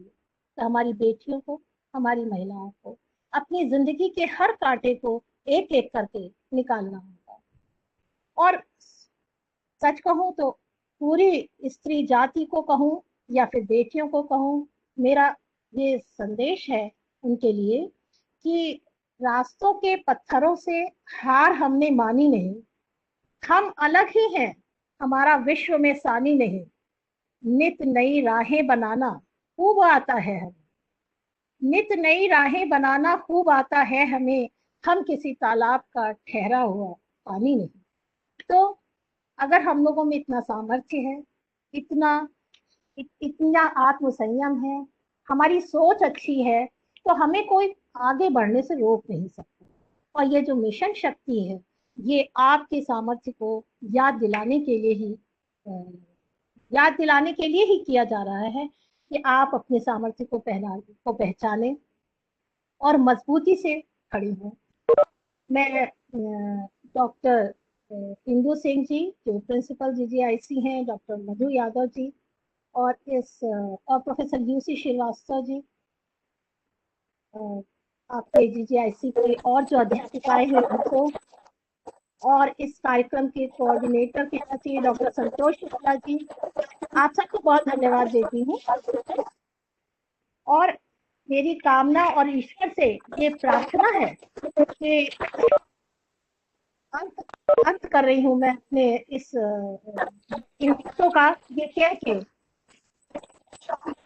ईश्वर से मेरी प्रार्थना है कि हमारी बेटियां और महिलाएं आर्थिक रूप से समर्थ हो, शारीरिक रूप से समर्थ हो, मानसिक रूप से समर्थ हो और सबसे जरूरी भावनात्मक रूप से समर्थ हो।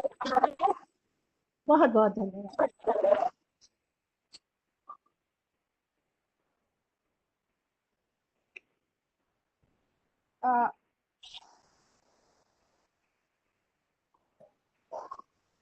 Thank you very much madam. और आपका इतना आपके दिए गए उद्गार, एक एक लाइनें जो है अपने आप में ब्रह्म वाक्य हैं और कोट्स हैं, मूल मंत्र हैं आने वाले बच्चों के लिए। और आपने बच्ची के एक जन्म से लेकर के और पूरी यात्रा का जो यात्रा विवरण दिया, वो महज आपके व्यक्तिगत विचार ही नहीं, पूरे समाज में सभी बालिकाओं महिलाओं के अंतर्द्वंद हैं, अंदर के विचार हैं। आप उन सभी लोगों को अपने विचारों से रिप्रेजेंट कर दिया है। और सबसे बड़ी बात है कि आपने जो वैज्ञानिक तथ्यों पर ले जाकर के महिलाओं के या बच्चियों के जो मस्तिष्क होते हैं उसमें किस तरीके से विकास होता है न्यूरो ट्रांसमीटर के फॉर्म में, उन सभी चीजों को भी आपने इस तरीके से व्याख्या किया।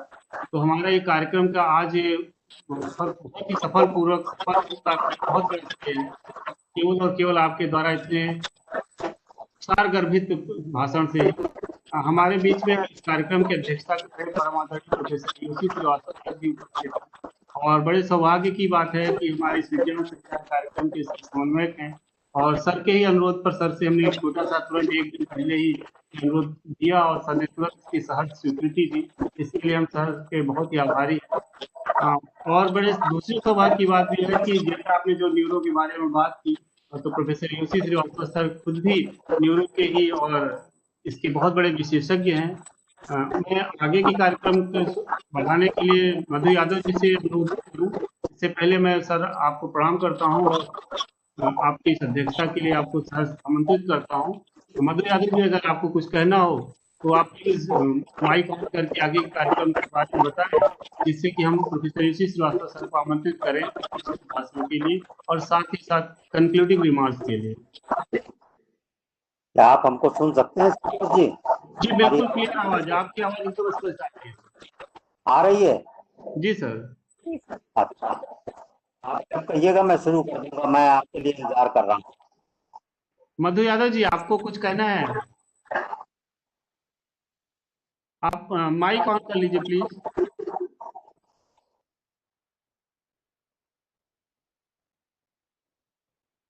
जी बोलें।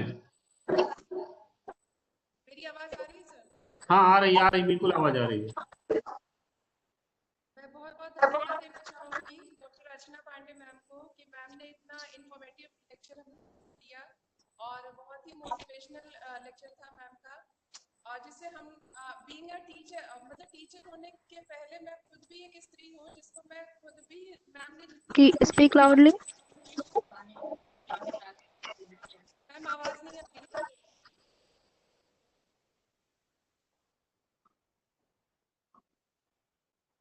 नहीं आ रही है, आवाज नहीं आ रही है। ठीक है, मैं यूसी सर को सबका वेलकम करना लेना चाहूंगी और मैं सर से कहूंगी कि सर हम लोगों को इस बारे में कुछ बताएं, और तब तक मैं इसमें देखती हूँ कि क्या टेक्निकल प्रॉब्लम है, मैं उसको रिजॉल्व करने की कोशिश करती हूँ। सर तब तक आप हमको बताएं। धन्यवाद। हमारी आवाज आ रही है? हमारी आवाज आ रही है? यस सर, साउंड है क्लियर सर। अच्छा ठीक। परम महोदया, इंदु सिंह जी और डॉक्टर मधु यादव, डॉक्टर संतोष शुक्ला, मैं सबको इस कार्यक्रम के लिए सबसे पहले बधाई देता हूं। ये जो आपने मिशन शक्ति पर वेबिनार किया है वो बहुत ही अच्छा काम किया है। वेबिनार तो अभी पूरी छुट्टियों में कम से कम 10 या 15 वेबिनार हमने सब्जेक्ट मैटर पे या उससे रिलेटेड टॉपिक पे किया, लेकिन जो ये मिशन शक्ति के बारे में बात कर रहे हैं, जो कि नारी सुरक्षा और सम्मान के बारे में है, ये बहुत अच्छा प्रोग्राम है। देखिए, मैंने डॉक्टर अर्चना पांडे जी का भाषण पूरी तरीके से सुना। बीच में कभी बीच में गैप हुआ, लेकिन उनकी बातों को सुन के मुझे बहुत अच्छा लगा, क्योंकि अधिकतर ये होता है कि जब कोई महिला सशक्तिकरण के बारे में बात करती है तो वो उनको केवल पुरुषों को गाली देना होता है या पुरुषों को अपशब्द कहना होता है कि ये पुरुष की वजह से ऐसा नहीं हो रहा है। लेकिन अर्चना पांडे जी ने जो आज अच्छी बातें बताई हैं, और वो बातें बताई हैं जो कि किसी भी बच्ची को या स्त्री को करना चाहिए, वो मुझे बहुत पसंद आया। मैं सबसे पहले तो उनके लेक्चर के बारे में कुछ बात करना चाहूँगा कि उन्होंने, जैसे आज की समर्थ बेटियां कल की समर्थ स्त्रियां होंगी, बिल्कुल सही है ये टॉपिक, क्योंकि अगर एटीट्यूड हमारा पॉजिटिव है तो हमें बहुत कुछ मिल जाता है, और अगर एटीट्यूड हमारा निगेटिव है तो हमें जिंदगी में या लाइफ में कुछ भी नहीं मिलता। पॉजिटिव एटीट्यूड से आप हमेशा खुश रहते हैं। हमेशा हर आदमी गलत नहीं होता। अगर जिस दिन आप ये समझ लें कि हर आदमी गलत नहीं है, गलतियां अपने में देखने की कोशिश करें, तो आप देखेंगे कि आपका की जो फिजियोलॉजी होती है बॉडी की, वो बहुत अच्छी हो जाएगी। आपकी जो वर्किंग है वो बहुत अच्छी हो जाएगी। अर्चना पांडे जी ने जो ब्रेन के अंदर डिफरेंस बताया है कि स्त्री और पुरुष के अंदर डिफरेंस होता है, वो बहुत माइनर डिफरेंस होता है। कभी कभी स्त्रियां ज्यादा इंटेलिजेंट होती हैं, और अधिकतर स्त्रियां ज्यादा इंटेलिजेंट होती हैं, समझदार होती हैं पुरुषों की अपेक्षा। लेकिन उनको वो सब कार्य करना चाहिए जो कि अर्चना पांडे ने एक एक पॉइंट लिख के जो है बताया है या उन्होंने बोल के समझाया है। देखिए, आपने मेलाटोनिन हार्मोन के बारे में बताया। मेलाटोनिन हार्मोन हमारे ब्रेन को साफ करता है। दिन भर की जितनी गंदगी होती है वो शाम को 7 बजे 8 बजे 9 बजे मेलाटोनिन हार्मोन जब ब्रेन से निकलता है तो उन गंदगी को, चाहे उनको आप फ्री रेडिकल्स कह दें, तो उनको साफ करता है। और साफ जैसे ही ब्रेन में मेलाटोनिन हार्मोन इन सब चीजों को साफ कर, उन्होंने ये चीज बताई कि आप रात को बहुत देर तक पढ़ेंगे, दिन में आप नहीं पढ़ेंगे, दिन में आप सोएंगे तो रात को आपको नींद नहीं आएगी, फिर मेलाटोनिन हार्मोन को क्या होगा। बहुत अच्छी बात है। मैं कुछ थोड़ा सा, जैसे आपने बताया कि देने का सुख, मैं यहाँ पे कुछ और बातें आपको बताना भी चाहूंगा। देने का सुख तो बहुत बड़ा सुख होता है। मैं तो कहता हूं कि बच्चियों को जो देने का सुख है उसके साथ साथ अपने आप को ऐसा बनाना चाहिए कि उनके बिना, चाहे वो विद्यालय हो, चाहे वो घर हो, चाहे वो दोस्तों के बीच में हो, उनके बिना कोई कार्य नहीं हो पाना चाहिए। आप अपने को ऐसे सक्षम बनाएं कि जिससे कि हमेशा आपकी जरूरत लोगों को महसूस होती रहे। जैसे कि उन्होंने एग्जाम्पल दिया कि अच्छा काम करना चाहिए। आजकल क्या होता है कि आपने थोड़ा सा दान किया, एक सुई का दान किया, और सुई का दान करने के बाद आप अपने तुरंत दौड़ के छत पे पहुंचे कि पुष्पक विमान आ रहा है कि नहीं आ रहा है। अब बताइए, एक छोटा सा अच्छा काम किया और उसके अंदर आप तुरंत भगवान से चाहते हैं कि हमको उससे ज्यादा रिटर्न मिल जाए, तो वो बहुत अच्छा नहीं होता और वैसे रिटर्न आपको नहीं मिलता।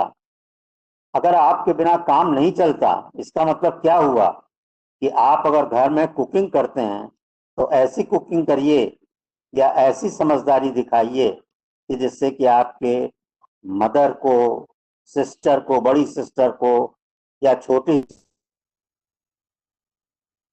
को एक ऐसी मदद मिले जिससे कि लगे कि जिस दिन आप घर पे न रहें कि अगर वो होती तो ये काम हमको नहीं करना पड़ता।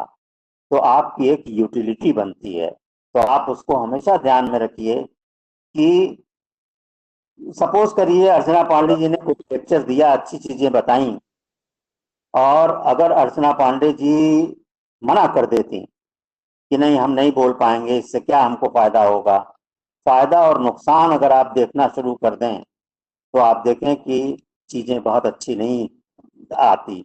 आपके मस्तिष्क के अंदर भी वो एटीट्यूड हमेशा निगेटिव होता है। मैं आपको एक चीज बता दूं, मैं जो चीज कह रहा हूं या बता रहा हूं उसको मैं अमल भी करता हूं।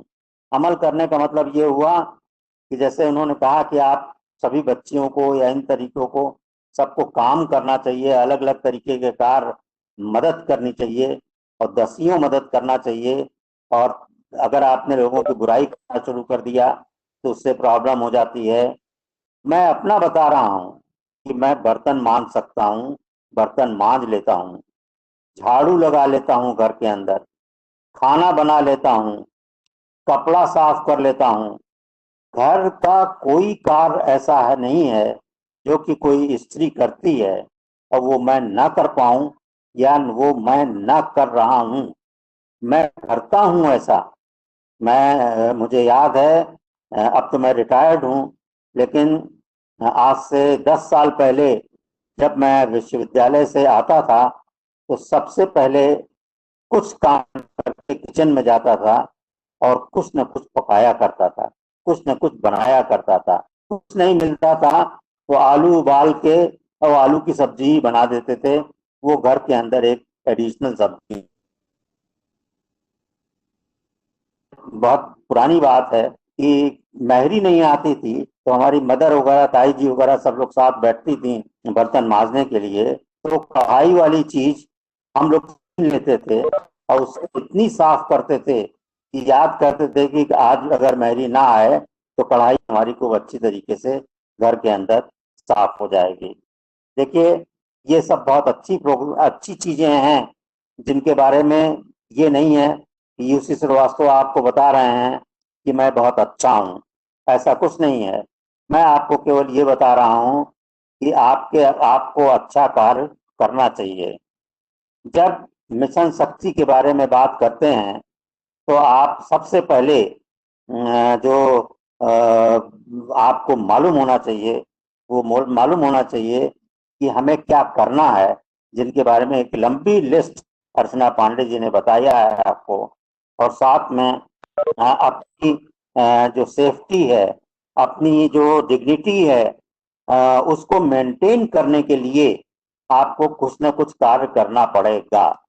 और ये एक तरीके से अवेयरनेस प्रोग्राम है जो कि फीमेल्स के लिए है, लेकिन बहुत सारी चीजें इस लेक्चर सीरीज के अंदर मनुष्यों को भी या मेल को भी जानना चाहिए, जिससे कि उनको ये समझ में आए कि अगर ये कोई स्त्री कर सकती है या बच्ची कर सकती है तो हम क्यों नहीं कर सकते। अब आप देखिए, जो मिशन के बारे में हम लोग बात कर रहे हैं या गवर्नमेंट उत्तर प्रदेश की या सेंट्रल गवर्नमेंट कह रही है कि हम लोगों को ऐसा करना चाहिए, तो प्रगति करने का सबसे शक्तिशाली उपकरण जो होता है वो एजुकेशन होता है। आपने सुना भी होगा कि यदि आप एक महिला को एजुकेशन देते हैं, शिक्षित करते हैं, तो पूरा घर और आसपास के लोग भी एजुकेटेड हो जाते हैं या हो सकते हैं। लेकिन अगर आप एक पुरुष को केवल एजुकेशन देते हैं तो वो एजुकेशन उसी में सीमित रह जाती है। और एजुकेशन जो है, अगर बात कर रहे हैं तो केवल स्कूल में ही नहीं पाया जाता, उसके अलावा घर के अंदर भी एजुकेशन होता है। जो फैमिली मेंबर्स हैं, पेरेंट्स हैं, उनकी अच्छी बातों को, मुझे आज तक याद है कि किसी भी चीज के लिए हमारे पिताजी कहते थे कि अपने कपड़े की इज्जत करो तो वो तुम्हारी इज्जत करेगा, खाने की इज्जत करो तो वो तुम्हारी खाने का इज्जत करेगा। और ये जो एजुकेशन स्कूल में नहीं है तो घर पे भी आप एजुकेशन ले सकते हैं। कितने एग्जाम्पल्स हैं जिसके अंदर की घर पे लोग पढ़ लिख के या अच्छा कार्य करके बहुत पैसे भी कमा रहे हैं। पैसे कमाने का मतलब ये नहीं है कि आप एक ध्येय होना चाहिए कि हम पैसे कमाएंगे, लेकिन अगर एजुकेशन से के स्किल डेवलपमेंट होता है तो आप देखते हैं उससे आपको जॉब भी मिल सकती है। जॉब मिल सकती है तो आप कह सकते हैं कि आप सक्षम हैं। आप विश्वास कर लीजिए कि जिन लोगों के पास, जो फीमेल्स के पास जॉब रहती है, जो लोग सक्षम रहते हैं, अपने पैसे पे निर्भर रहते हैं, घर पे निर्भर नहीं रहते, उनकी माइंडसेट बिल्कुल अलग रहती है और वो दूसरों को ज्यादा मदद कर सकते हैं। अगर आप एजुकेटेड हैं, एजुकेशन आपने लिया है, तो आप देखेंगे कि आपको आप अपने अधिकार के बारे में मालूम होगा। आपको जब अपने अधिकार के बारे में मालूम होगा तो कोई भी मनुष्य या कोई भी सोसाइटी आपको परेशान नहीं कर सकती। आपको जो है समझ बहुत ज्यादा होगी कि मुझे क्या करना चाहिए। अभी तक तो हमने ये देखा है या हमारा एक्सपीरियंस अपना ये रहा है कि महिलाओं को ये नहीं मालूम होता कि अगर घरेलू हिंसा की बात आती है या घर के अंदर कोई दिक्कत आती है तो मुझे क्या करना चाहिए। ये लोग केवल जो है सह लेती हैं, सहनशीलता बहुत होती है, इस वजह से सह लेने के बाद और उसको जोड़ दिया जाता है कि चूंकि ये महिला हैं, ये कमजोर हैं। ऐसा कुछ नहीं है, ये कमजोर नहीं है। आप बिजनेस के अंदर आप देखिए तो एक से एक सीईओ वगैरह जो हैं वो बिजनेस में महिलाएं आजकल आ रही हैं। आप देखिए ये जो एक मिशन के बारे में हम लोग बात कर रहे हैं, लिज्जत पापड़ के बारे में हम आपको बताएं, इस समय 500 करोड़ रुपए का टर्नओवर है लिज्जत पापड़ का। लेकिन आप विश्वास करेंगे, बॉम्बे में केवल 4 या 5 महिलाओं ने मिलके इसको शुरुआत की थी और घर पे पापड़ बनाती थी, और बनाने के बाद इस समय हजारों लोगों को उन्होंने रोजगार दे रखा है और कितना पैसा उनको मिलता होगा ये आप समझ सकते हैं। ये पापड़ का एक छोटा सा बिजनेस हुआ। इलाहाबाद में अगर आप कोशिश करें, मैं आपको छोटी सी बात कि आप अपने ऊपर निर्भर रहें तो स्वावलंबी बने, तो उसका एक एग्जाम्पल है कि हम लोग बहुत सारी चीज ढूंढते रह जाते हैं होली के पहले, दिवाली के पहले, कि क्या हमें ये घर की बनी हुई ऐसी चीज मिल सकती है। वो नहीं मिलती, आप विश्वास कर लीजिए। क्यों नहीं मिलती, उसका कारण ये होता है कि जब भी कोई इस तरीके का छोटा मोटा काम शुरू करता है जिसके अंदर अगर सामान देने की बात आई, पहली बार तो बहुत अच्छा बनाएगा, दूसरी बार वो चाहेगा कि हमको 100% प्रॉफिट हो जाए या केवल प्रॉफिट हो जाए और हमको कुछ काम ना करना पड़े। फिर आप देखिए वो चीजें बहुत नीचे चली जाती हैं। अगर इनजस्टिस के खिलाफ आप लड़ना चाहते हैं तो आपको एजुकेशन की जरूरत पड़ेगी। जैसा कि होता है कि महिलाओं के साथ इनजस्टिस होता है, पुरुष के साथ इनजस्टिस होता है, तो वो बहुत सारे हथकंडे अपना लेते हैं, लेकिन महिलाएं उस तरीके के हथकंडे नहीं अपना पाती जिस तरीके के पुरुष कर सकते हैं। तो इसका मतलब ये हुआ कि कहीं कुछ कमियां हैं, और वो कमियां एजुकेशन के अंदर है। आप देखिए, जितनी भी चीज डेवलपमेंट के बारे में हम बात कर रहे हैं, या आपको बिजनेस के सिलसिले में हो, स्वावलंबी बनने की जरूरत हो, या अपने बच्चों को पढ़ाने की बात हो, और तमाम समझ होने की बात हो, तो आप देखिएगा कि आप खुद तो सक्षम होती हैं, साथ में जो कंट्री है उसका डेवलपमेंट होता है। हम ये नहीं कहेंगे कि हमारे यहाँ ऐसा नहीं है, हमारे यहाँ बहुत सारी महिलाएं हैं, नाम नहीं लेना चाहिए। ये कॉलेज से, GGIC से मुझे याद है कि 20 साल पहले से मैं जुड़ा हुआ हूँ। सिविल लाइंस में मैंने लेक्चर दिया था, 2-3 लेक्चर दिया था। उस समय भी वहाँ की बिल्डिंग बहुत जर्जर हुआ करती थी, और आज भी मैं, पिछले साल में मैंने लेक्चर दिया, उसके पहले भी वहाँ पर लेक्चर दिया। ऐसे लेक्चर नहीं दिया, या आप किसी भी इंस्टीट्यूशन के अंदर अगर आप जाते हैं और आपको दोबारा उस बार बुलाया जाता है, या आपसे कहा जाता है कि हम इनको सुनना चाहते हैं, या इस बारे में वो अपने विचार रखें, तो जो पहली बार मैंने आपको बात बताई कि आप जो है अपने को बहुत ज्यादा स्ट्रांग जब तक नहीं बनाएंगे तब तक। एजुकेशन है तो हेल्थ है। अब फीमेल्स में सबसे बड़ी बात ये होती है कि वो अगर एजुकेटेड नहीं है तो चीजों को छिपाना या अपने पास रख लेना, छोटी सी बीमारी होती है तो उसको किसी से नहीं बताया जाता। जब वो बढ़ते बढ़ते बहुत सारी चीजों के अंदर उसका डेवलपमेंट शरीर के अंदर हो जाता है, तब उसको बताना। या एजुकेशन नहीं है तो आप देखिए, छोटी मोटी चीजों के बारे में भी नहीं उनको होता है। कटरैक्ट डेवलप हो रहा है आंख के अंदर, दिखाई कम पड़ रहा है, पानी को आंख से धो रहे हैं, लेकिन आप 35 साल 40 साल की महिलाओं के अंदर इस तरीके की प्रॉब्लम आने लगी है। लाइफ स्टाइल डिजीजेस हैं बहुत सारी, किस तरीके हमें रहना चाहिए। उन्होंने अपने लड़कों को तो खिला दिया, अपने पति को तो अच्छी चीज खिला दी।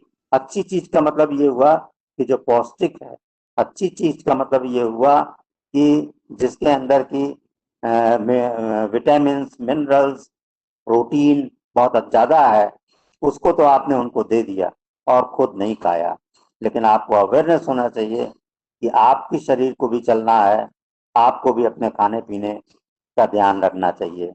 बच्चियों से हम कहेंगे, जो छोटी बच्चियां हैं जिनके बारे में बात किया जाए, तो ये अवेयरनेस प्रोग्राम उनके लिए भी है।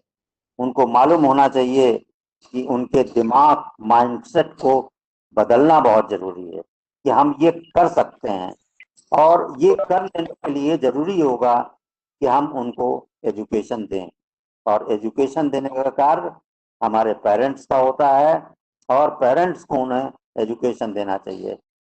मैं उत्तर प्रदेश, मध्य प्रदेश, राजस्थान, बिहार स्टेट्स हैं, उनके विश्वविद्यालय और उनसे संबंधित जितने कॉलेजेस हैं, डिग्री कॉलेजेस हैं, PG कॉलेजेस हैं, उनसे मेरा बहुत ज़्यादा संबंध है। मैं बहुत जगह भेजा जाता हूँ, बहुत जगह बुलाया जाता है। मैं ये तो नहीं कहूँगा कि सब जगह ऐसा होता है, लेकिन अधिकतर जगह मैंने ये देखा कि हर चीज की बात होती है, लेकिन एजुकेशन की बात नहीं होती। लड़कियों ने एडमिशन ले लिया, और लेने के बाद वो अपने घर पे पेरेंट्स जाके सबसे पहले पूछते हैं कि क्या हमारी बच्ची को विश्वविद्यालय आना पड़ेगा या उस विद्यालय में आना पड़ेगा, और वो उस विद्यालय में एडमिशन लेते हैं या दिलाते हैं अपने बच्चियों का, जिसके अंदर की उनको जाना ना पड़े, पढ़ना ना पड़े, और किसी तरीके वो पास हो जाएं। अगर ये माइंडसेट है तो फिर हम लोग कुछ नहीं कर सकते, या जो महिला सशक्तिकरण के बारे में बात कर रहे हैं वो बिल्कुल बेमानी है, वो बिल्कुल उचित नहीं हो पाएगा। तो इस वजह से एजुकेशन का मतलब ये है कि आप रियल सेंस में एजुकेशन को लें। कहा जाता है ना बच्चे आजकल पढ़ने के लिए तैयार होते हैं, ना टीचर पढ़ाने के लिए तैयार होते हैं, लेकिन कुछ बच्चे भी पढ़ने के लिए तैयार होते हैं, कुछ टीचर्स भी पढ़ाने को तैयार होते हैं। तो इसमें आपस में एक कोऑर्डिनेशन होना चाहिए और ऐसी व्यवस्था होनी चाहिए जिसके अंदर कि अगर कोई बच्चा स्कूल या कॉलेज नहीं आता तो उसके पेरेंट्स से डायरेक्ट संवाद होना चाहिए।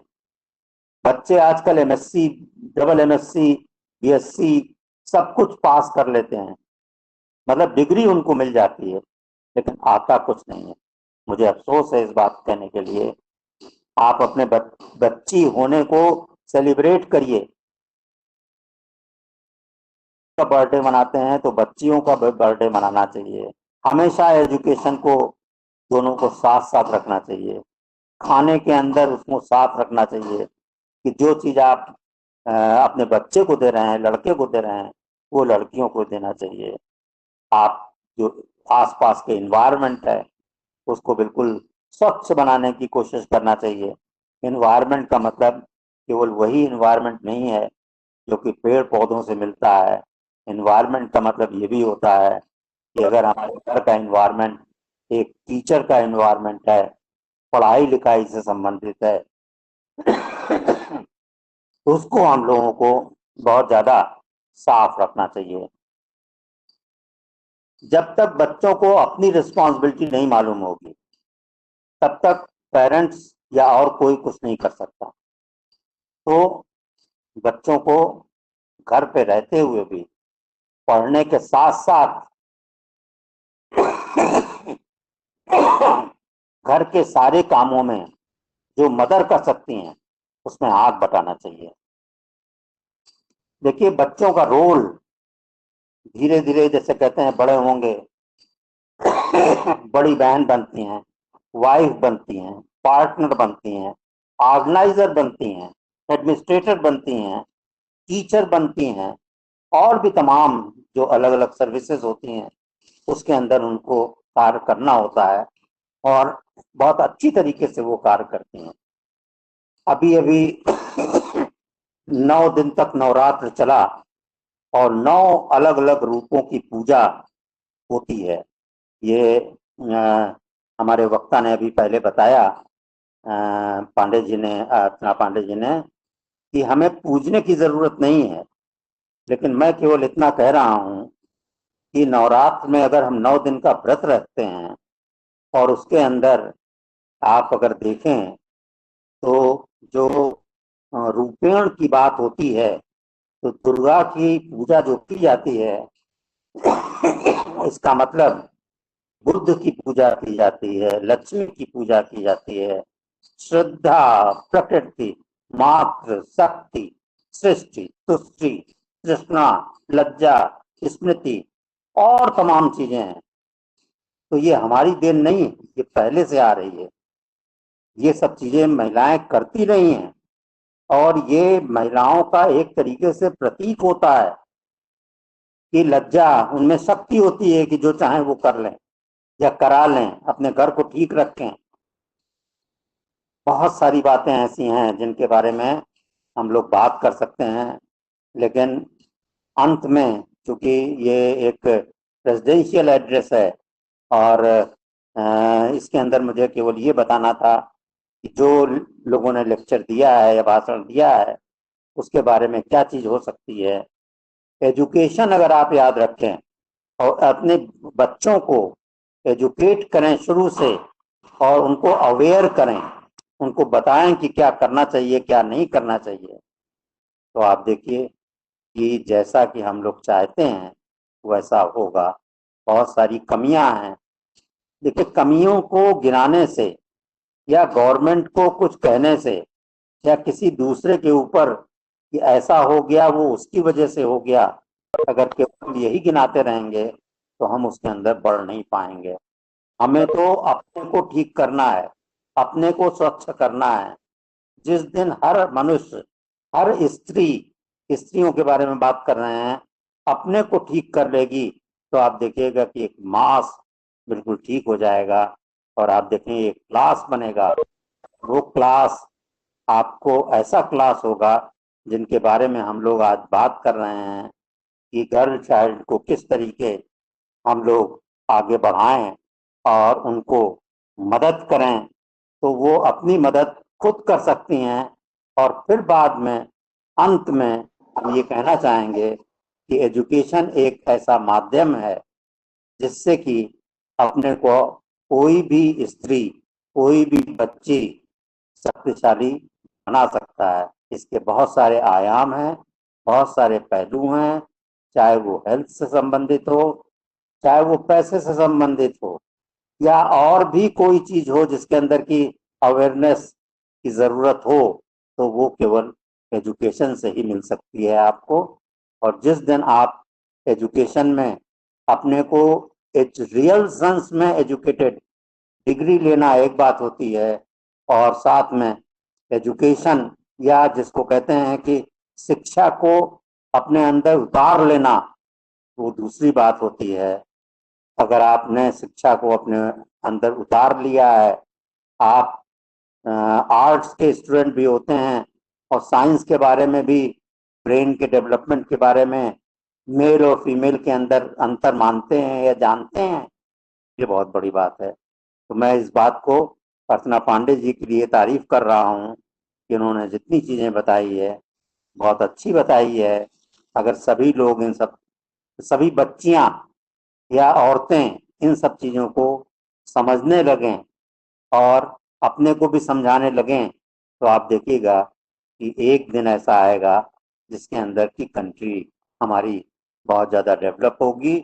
और जब कंट्री हमारी डेवलप होगी तो हमारी बहुत सारी प्रॉब्लम खुद ब खुद सॉल्व हो जाएगी।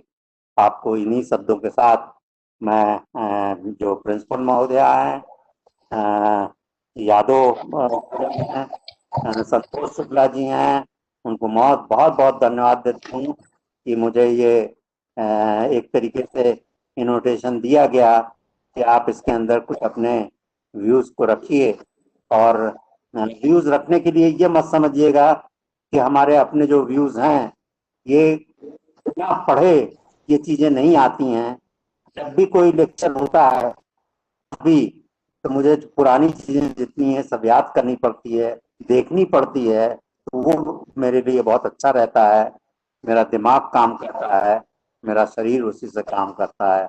संतोष शुक्ला जी, आपको बहुत बहुत धन्यवाद, और हमारी जब भी जरूरत पड़े तो मैं आपके साथ हूँ।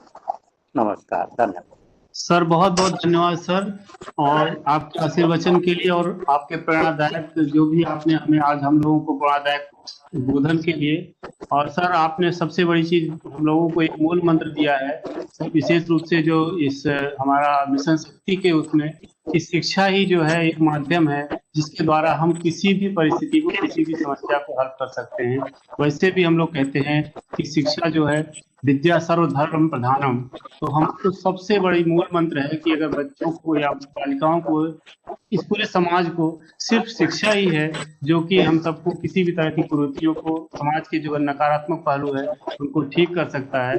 तो बहुत बड़ी बात है कि हम मिशन शक्ति के इस थंब लाइन को आगे के लिए हमारा अपना मूल हथियार बनाकर रखें। और अगर शिक्षित समाज होगा तो निश्चित रूप से हमारी सारी समस्याएं किसी न किसी दूसरे माध्यम से हल हो जाएंगी। और सर आपके इस अध्यक्षीय उद्बोधन के लिए हम बहुत बहुत धन्यवाद देते हैं, सादर प्रणाम करते हैं। आज के इस कार्यक्रम में हमारा जो आज ये 2 दिन की इस लेक्चर सीरीज थी जिसको कोऑर्डिनेट कर रही थी डॉक्टर मधु यादव जी, मैं उनको भी धन्यवाद देता हूं। और सर आपको ये थोड़ा सा बताना भी चाहूंगा, विज्ञान संचार कार्यक्रम के अंतर्गत हमारा 2 दिन का कार्यक्रम जो चल रहा था, जिसमें कल श्री सुशील द्विवेदी जी ने नवाचार द्वारा किस तरीके से हम महिलाओं में आत्मबल या आत्मनिर्भरता, साथ ही साथ नवाचार में किस तरीके से इनोवेटिव आइडिया जो सोच सकते हैं उसके द्वारा हम उनको बनाने के लिए, महिला सशक्तिकरण के लिए उन्होंने कार्यक्रम दिया था। कल का भी कार्यक्रम बहुत सफल पूर्वक रहा और आज आपकी उपस्थिति से, गरिमा में उपस्थिति से हमारा कार्यक्रम निस्संदेह सफल रहा। और जैसा डॉक्टर अर्चना पांडे मैडम का जो लेक्चर था जिसमें उन्होंने सब सारे पहलुओं को ध्यान में रख करके और हर एक पहलुओं का उन्होंने जो उपाय है, जो निरूपण है, उनको भी उन्होंने प्रस्तुत करके दिया। और आपके जो बीच बीच में दी गई कविताओं का मैडम वो बिल्कुल याद करने लायक है और वो थंब लाइन्स हैं, बच्चों के लिए मूल मंत्र हैं। आपने जिस तरीके से हमें ये सर ने भी बताया कि वास्तव में प्रकृति की जो प्रकृति है वह स्त्री स्वरूप है, और स्त्री के बारे में जैसा कि ये कार्यक्रम हमारा सर महिला जो शक्तिकरण है, मिशन शक्ति, ये हमारा नवरात्र, शरदी नवरात्र से प्रारंभ होकर के आदरणीय आदरणीय हमारे मुख्यमंत्री योगी आदित्यनाथ जी ने जैसा दिया था, ये शरदी नवरात्र से प्रारंभ होकर के और हमारा जो बसंत नवरात्र है वहां पर इसका समापन होगा। हम इसके पहले फेज में यहाँ पर हैं और इस पहले फेज के इन कार्यक्रमों को अभी कर रहे हैं। आने वाले अगले जो इसके और भी फेजेस होंगे उसमें भी हम लोग निसंदेह कुछ न कुछ कार्यक्रम करते रहेंगे। और जैसा शक्ति की बात आई है तो मैं यही कहना चाहूंगा कि शक्ति जो है केवल शक्ति से ही हम लोग सभी, जो स्त्री प्रकृति का स्वरूप है वो शक्ति के रूप में रहा, लेकिन जो जीव की उत्पत्ति हुई वह जब शक्ति ने, जैसा नवरात्र में मैं कहीं पढ़ रहा था तो माँ शक्ति ने जब सृष्टि की रचना की स्थिति आई तो उन्होंने सृष्टि को अपने अर्धनारीश्वर रूप में लिया, और जब पुरुष और स्त्री तत्व को मिल करके समायोजन होकर के हमारे जीव की उत्पत्ति हुई, तो हम इस रूप में भी मानकर चलें कि स्त्री का अस्तित्व या स्त्री ही केवल प्रकृति के द्वारा स्त्री के स्वरूप ही नहीं है, स्त्री और पुरुष अर्धनारीश्वर मिल करके यह सृष्टि चल रही है। तो हम दोनों लोग साथ मिलकर के इस समाज को, जो वास्तव में प्रकृति ने कभी भी विभेद नहीं किया, यह विभेद तो हम समाज ने किया और समाज ने इसको अलग अलग रूप में करते गए, और बाद में समाज का जो नकारात्मक पहलू था वो ज्यादा हावी होता गया, और हम जो पहले का जो सामाजिक रूप से जिसने समाज ने इसको निर्माण किया था उसका उद्देश्य कुछ और था, लेकिन हम इसके नकारात्मक पहलू इतने ज्यादा बढ़ते गए कि आज हमें मिशन शक्ति के जैसे रूप में अनेक प्रकार के कार्यक्रम को आयोजित करने की स्थिति आ गई है। लेकिन हमें उम्मीद है कि आने वाले समय में समाज फिर से अब हमें मिशन शक्ति की जरूरत न पड़े, इस रूप में हम ले जा पाएंगे। मैं ज्यादा समय नहीं लूंगा, विशेष रूप से कार्यक्रम मधु यादव जी से अनुरोध करूंगा कि वो आगे के संचालन करें। फिर भी अर्चना पांडे मैडम को, प्रोफेसर यूसी श्रीवास्तव सर को, प्रधानाचार्य मैडम को और सभी लोगों को अकादमी की ओर से मैं अपनी ओर से बहुत ही बहुत धन्यवाद देता हूँ। Madam thank you very much. Madhu Yadav ji, over to you.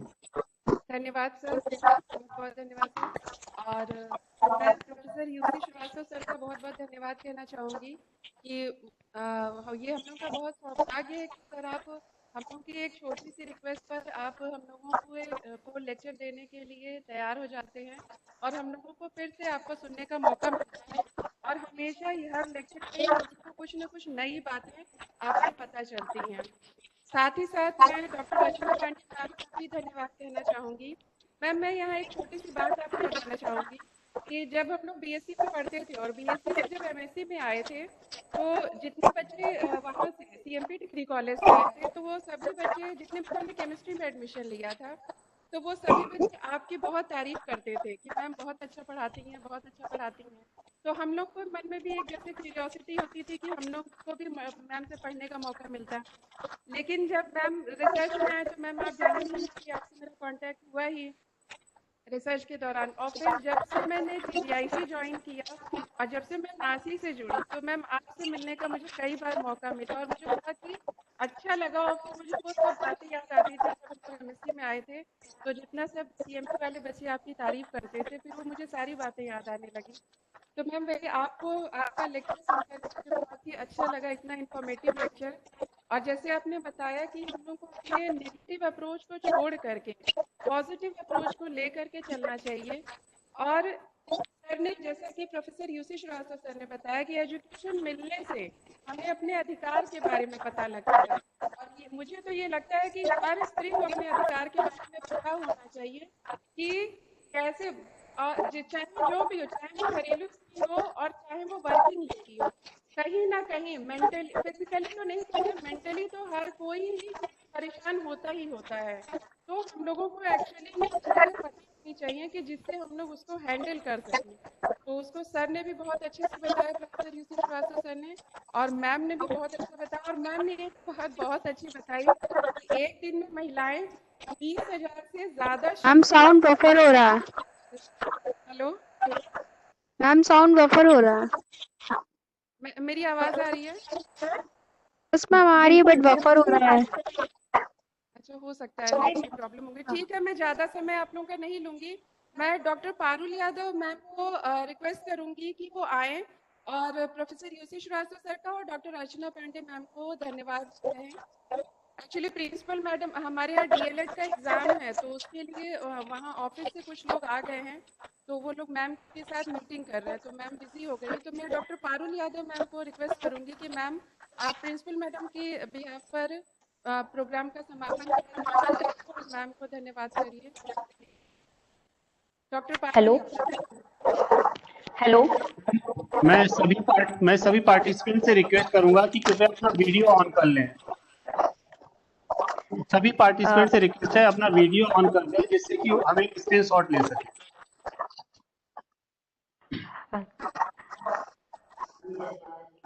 आज मिशन शक्ति के अंतर्गत हम लोगों ने प्रोफेसर यूसी श्रीवास्तव सर को और अर्चना पांडे मैम को सुना, जिनका लेक्चर बहुत ही ज्यादा इंफॉर्मेटिव रहा।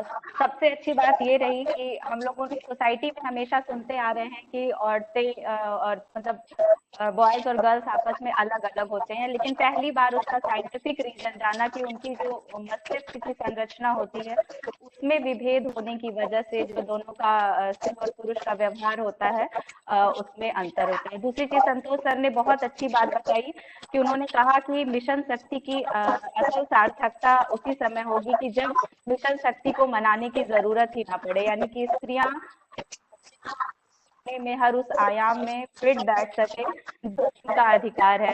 और बाकी यूसी श्रीवास्तव सर का सानिध्य हम लोगों को हमेशा ही मिलता रहता है। सर हम लोगों की एक छोटी सी भी रिक्वेस्ट पर हमेशा तैयार रहते हैं, बहुत अच्छी बात बताते हैं।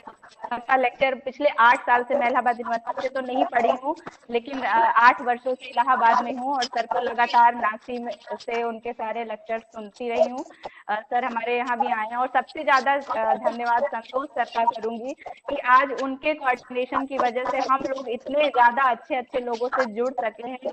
हमारा एक बहुत छोटा इंस्टीट्यूट है, शायद मतलब ये समाज की मानसिकता है कि वो सरकारी इंस्टीट्यूट को उतना वो नहीं करते हैं, लेकिन संतोष सर ये नहीं देखते हैं कि कितने लोग आएंगे, क्या आगे उनकी कोशिश रहती है कि अगर 10-5 लोगों तक भी उनकी बात पहुंच जाए तो वहां से और ज्यादा स्प्रेड होगी।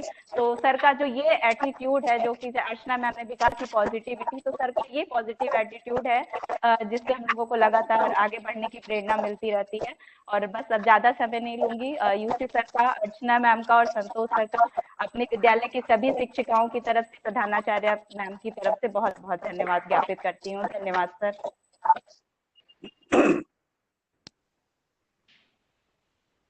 Thank you ma'am. जो आपको कुछ बात कुछ पूछना, बच्चे कनेक्टेड हैं? Hello ma'am. हाँ, जो बच्चे कनेक्टेड हैं उन्हें कुछ बात करनी है, उन्हें कुछ पूछना है?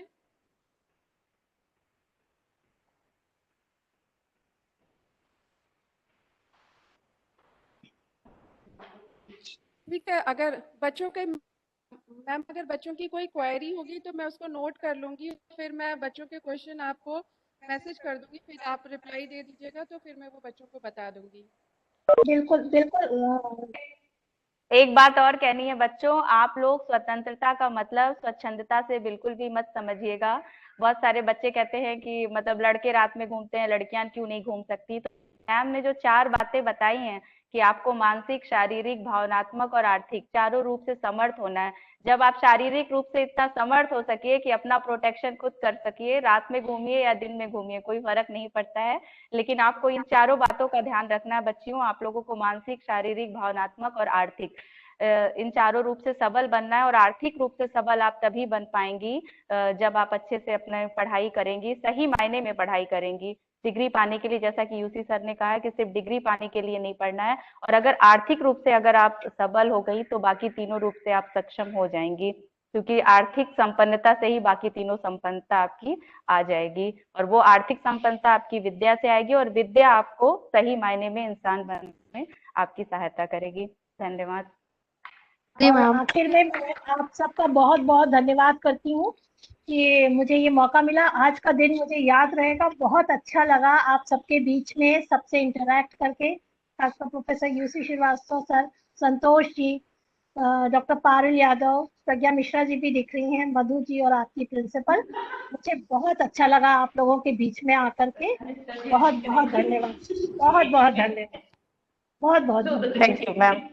Thank you ma'am. और इसी के साथ ही संतोष सर को एक बार फिर से बहुत बहुत धन्यवाद कि जैसा पारुल मैम ने कहा कि हम लोग जब भी कहते हैं सब तुरंत ही तैयार हो जाते हैं, ये नहीं देखते हैं कि अरे ये कोई डिग्री कॉलेज नहीं है, ये तो एक छोटा सा स्कूल ही है। तो वो हम लोग को और अपना फुल सपोर्ट देते हैं, और अगर हम लोग को कहीं कोई भी प्रॉब्लम आती है, कोई भी टेक्निकल प्रॉब्लम, कोई भी इशू होता है, तो सर अपने लेवल से जितना बेस्ट पॉसिबल हो सकता है उसको रिजॉल्व करते हैं। तो इसके लिए संतोष सर का नहीं मैडम, थैंक यू। ये कार्यक्रम केवल मैडम लोगों को, जो हमारे रिसोर्स पर्सन है जैसे अर्चना पांडे मैडम है, जिनको मैं 10 साल से देख रहा हूँ, और मैडम आपके टीचिंग के लिए, जैसा मधु यादव जी ने बताया कि आप टीचिंग के लिए भले ही रोल मॉडल हैं, लेकिन हमारे कार्यक्रम में भी आप बहुत सारे बच्चों के रोल मॉडल हैं। तो मैं आप लोगों के ऊपर हमारा कार्यक्रम रहता है। मैं सबसे ज्यादा आभार व्यक्त करता हूँ हमारे रिसोर्स पर्सन का, जो हमारे आग्रह को, कभी कभी हमारी ढीठता हो सकती है, उसको क्षमा करते हैं और आग्रह को स्वीकार करते हैं। हम लोग अभी मैडम लोगों से बहुत छोटे हैं, फिर भी उनका आशीर्वाद हमेशा बना रहता है, उनका प्यार बना रहे, मैं यही चाहूंगा। और बहुत बहुत धन्यवाद आप लोगों का भी, आप लोगों की मेहनत से कार्यक्रम होते हैं। हम तो इसमें बीच में बस केवल एक पुल की तरह हैं, जो ब्रिज की तरह है। और मैं इसी उम्मीद के साथ ये मीटिंग को खत्म करना चाहूंगी कि भविष्य में अगर मुझे फिर से नासिक के सपोर्ट की जरूरत मिलेगी तो मुझे आपका फुल सपोर्ट मिलेगा। और मैं अर्चना पांडे मैम से भी ये रिक्वेस्ट करूंगी कि भविष्य में अगर मुझे फिर से मैम को सुनने का मन हुआ या बच्चे फिर से रिक्वेस्ट करते हैं तो मैम हम लोग को, क्या आप लोग आपको फिर से सुनने का मौका मिलेगा? Thank you madam. और मैं तो, मेरा एक ही संदेश होगा कि हम लोग इस मिशन शक्ति कार्यक्रम में माननीय मुख्यमंत्री जी को एक ही संदेश देना चाहते हैं कि इस वर्ष के बाद हो सकता है कि अगले वर्ष, यानी कि जब ये हमारा सर्दी नवरात्र से समाप्त हो, जब प्रारंभ हो करके और ये अगले वसंत नवरात्र में समाप्त होगा, तो शायद दोबारा मिशन शक्ति की जरूरत ना पड़े आने वाले समय में। Thank you madam, thank you very much. आप सभी लोग अपने आप को लॉग आउट कर सकते हैं। बहुत बहुत धन्यवाद। Thank you ma'am. Thank you ma'am. Ma'am मुझे बहुत अच्छा लगा मैम, मैंने फर्स्ट टाइम कोई भी ऐसी मीटिंग अटेंड की जिसमें सब ऑनलाइन। हाँ मुझे बहुत अच्छा लगा मैम, मैंने फर्स्ट टाइम ऐसी मीटिंग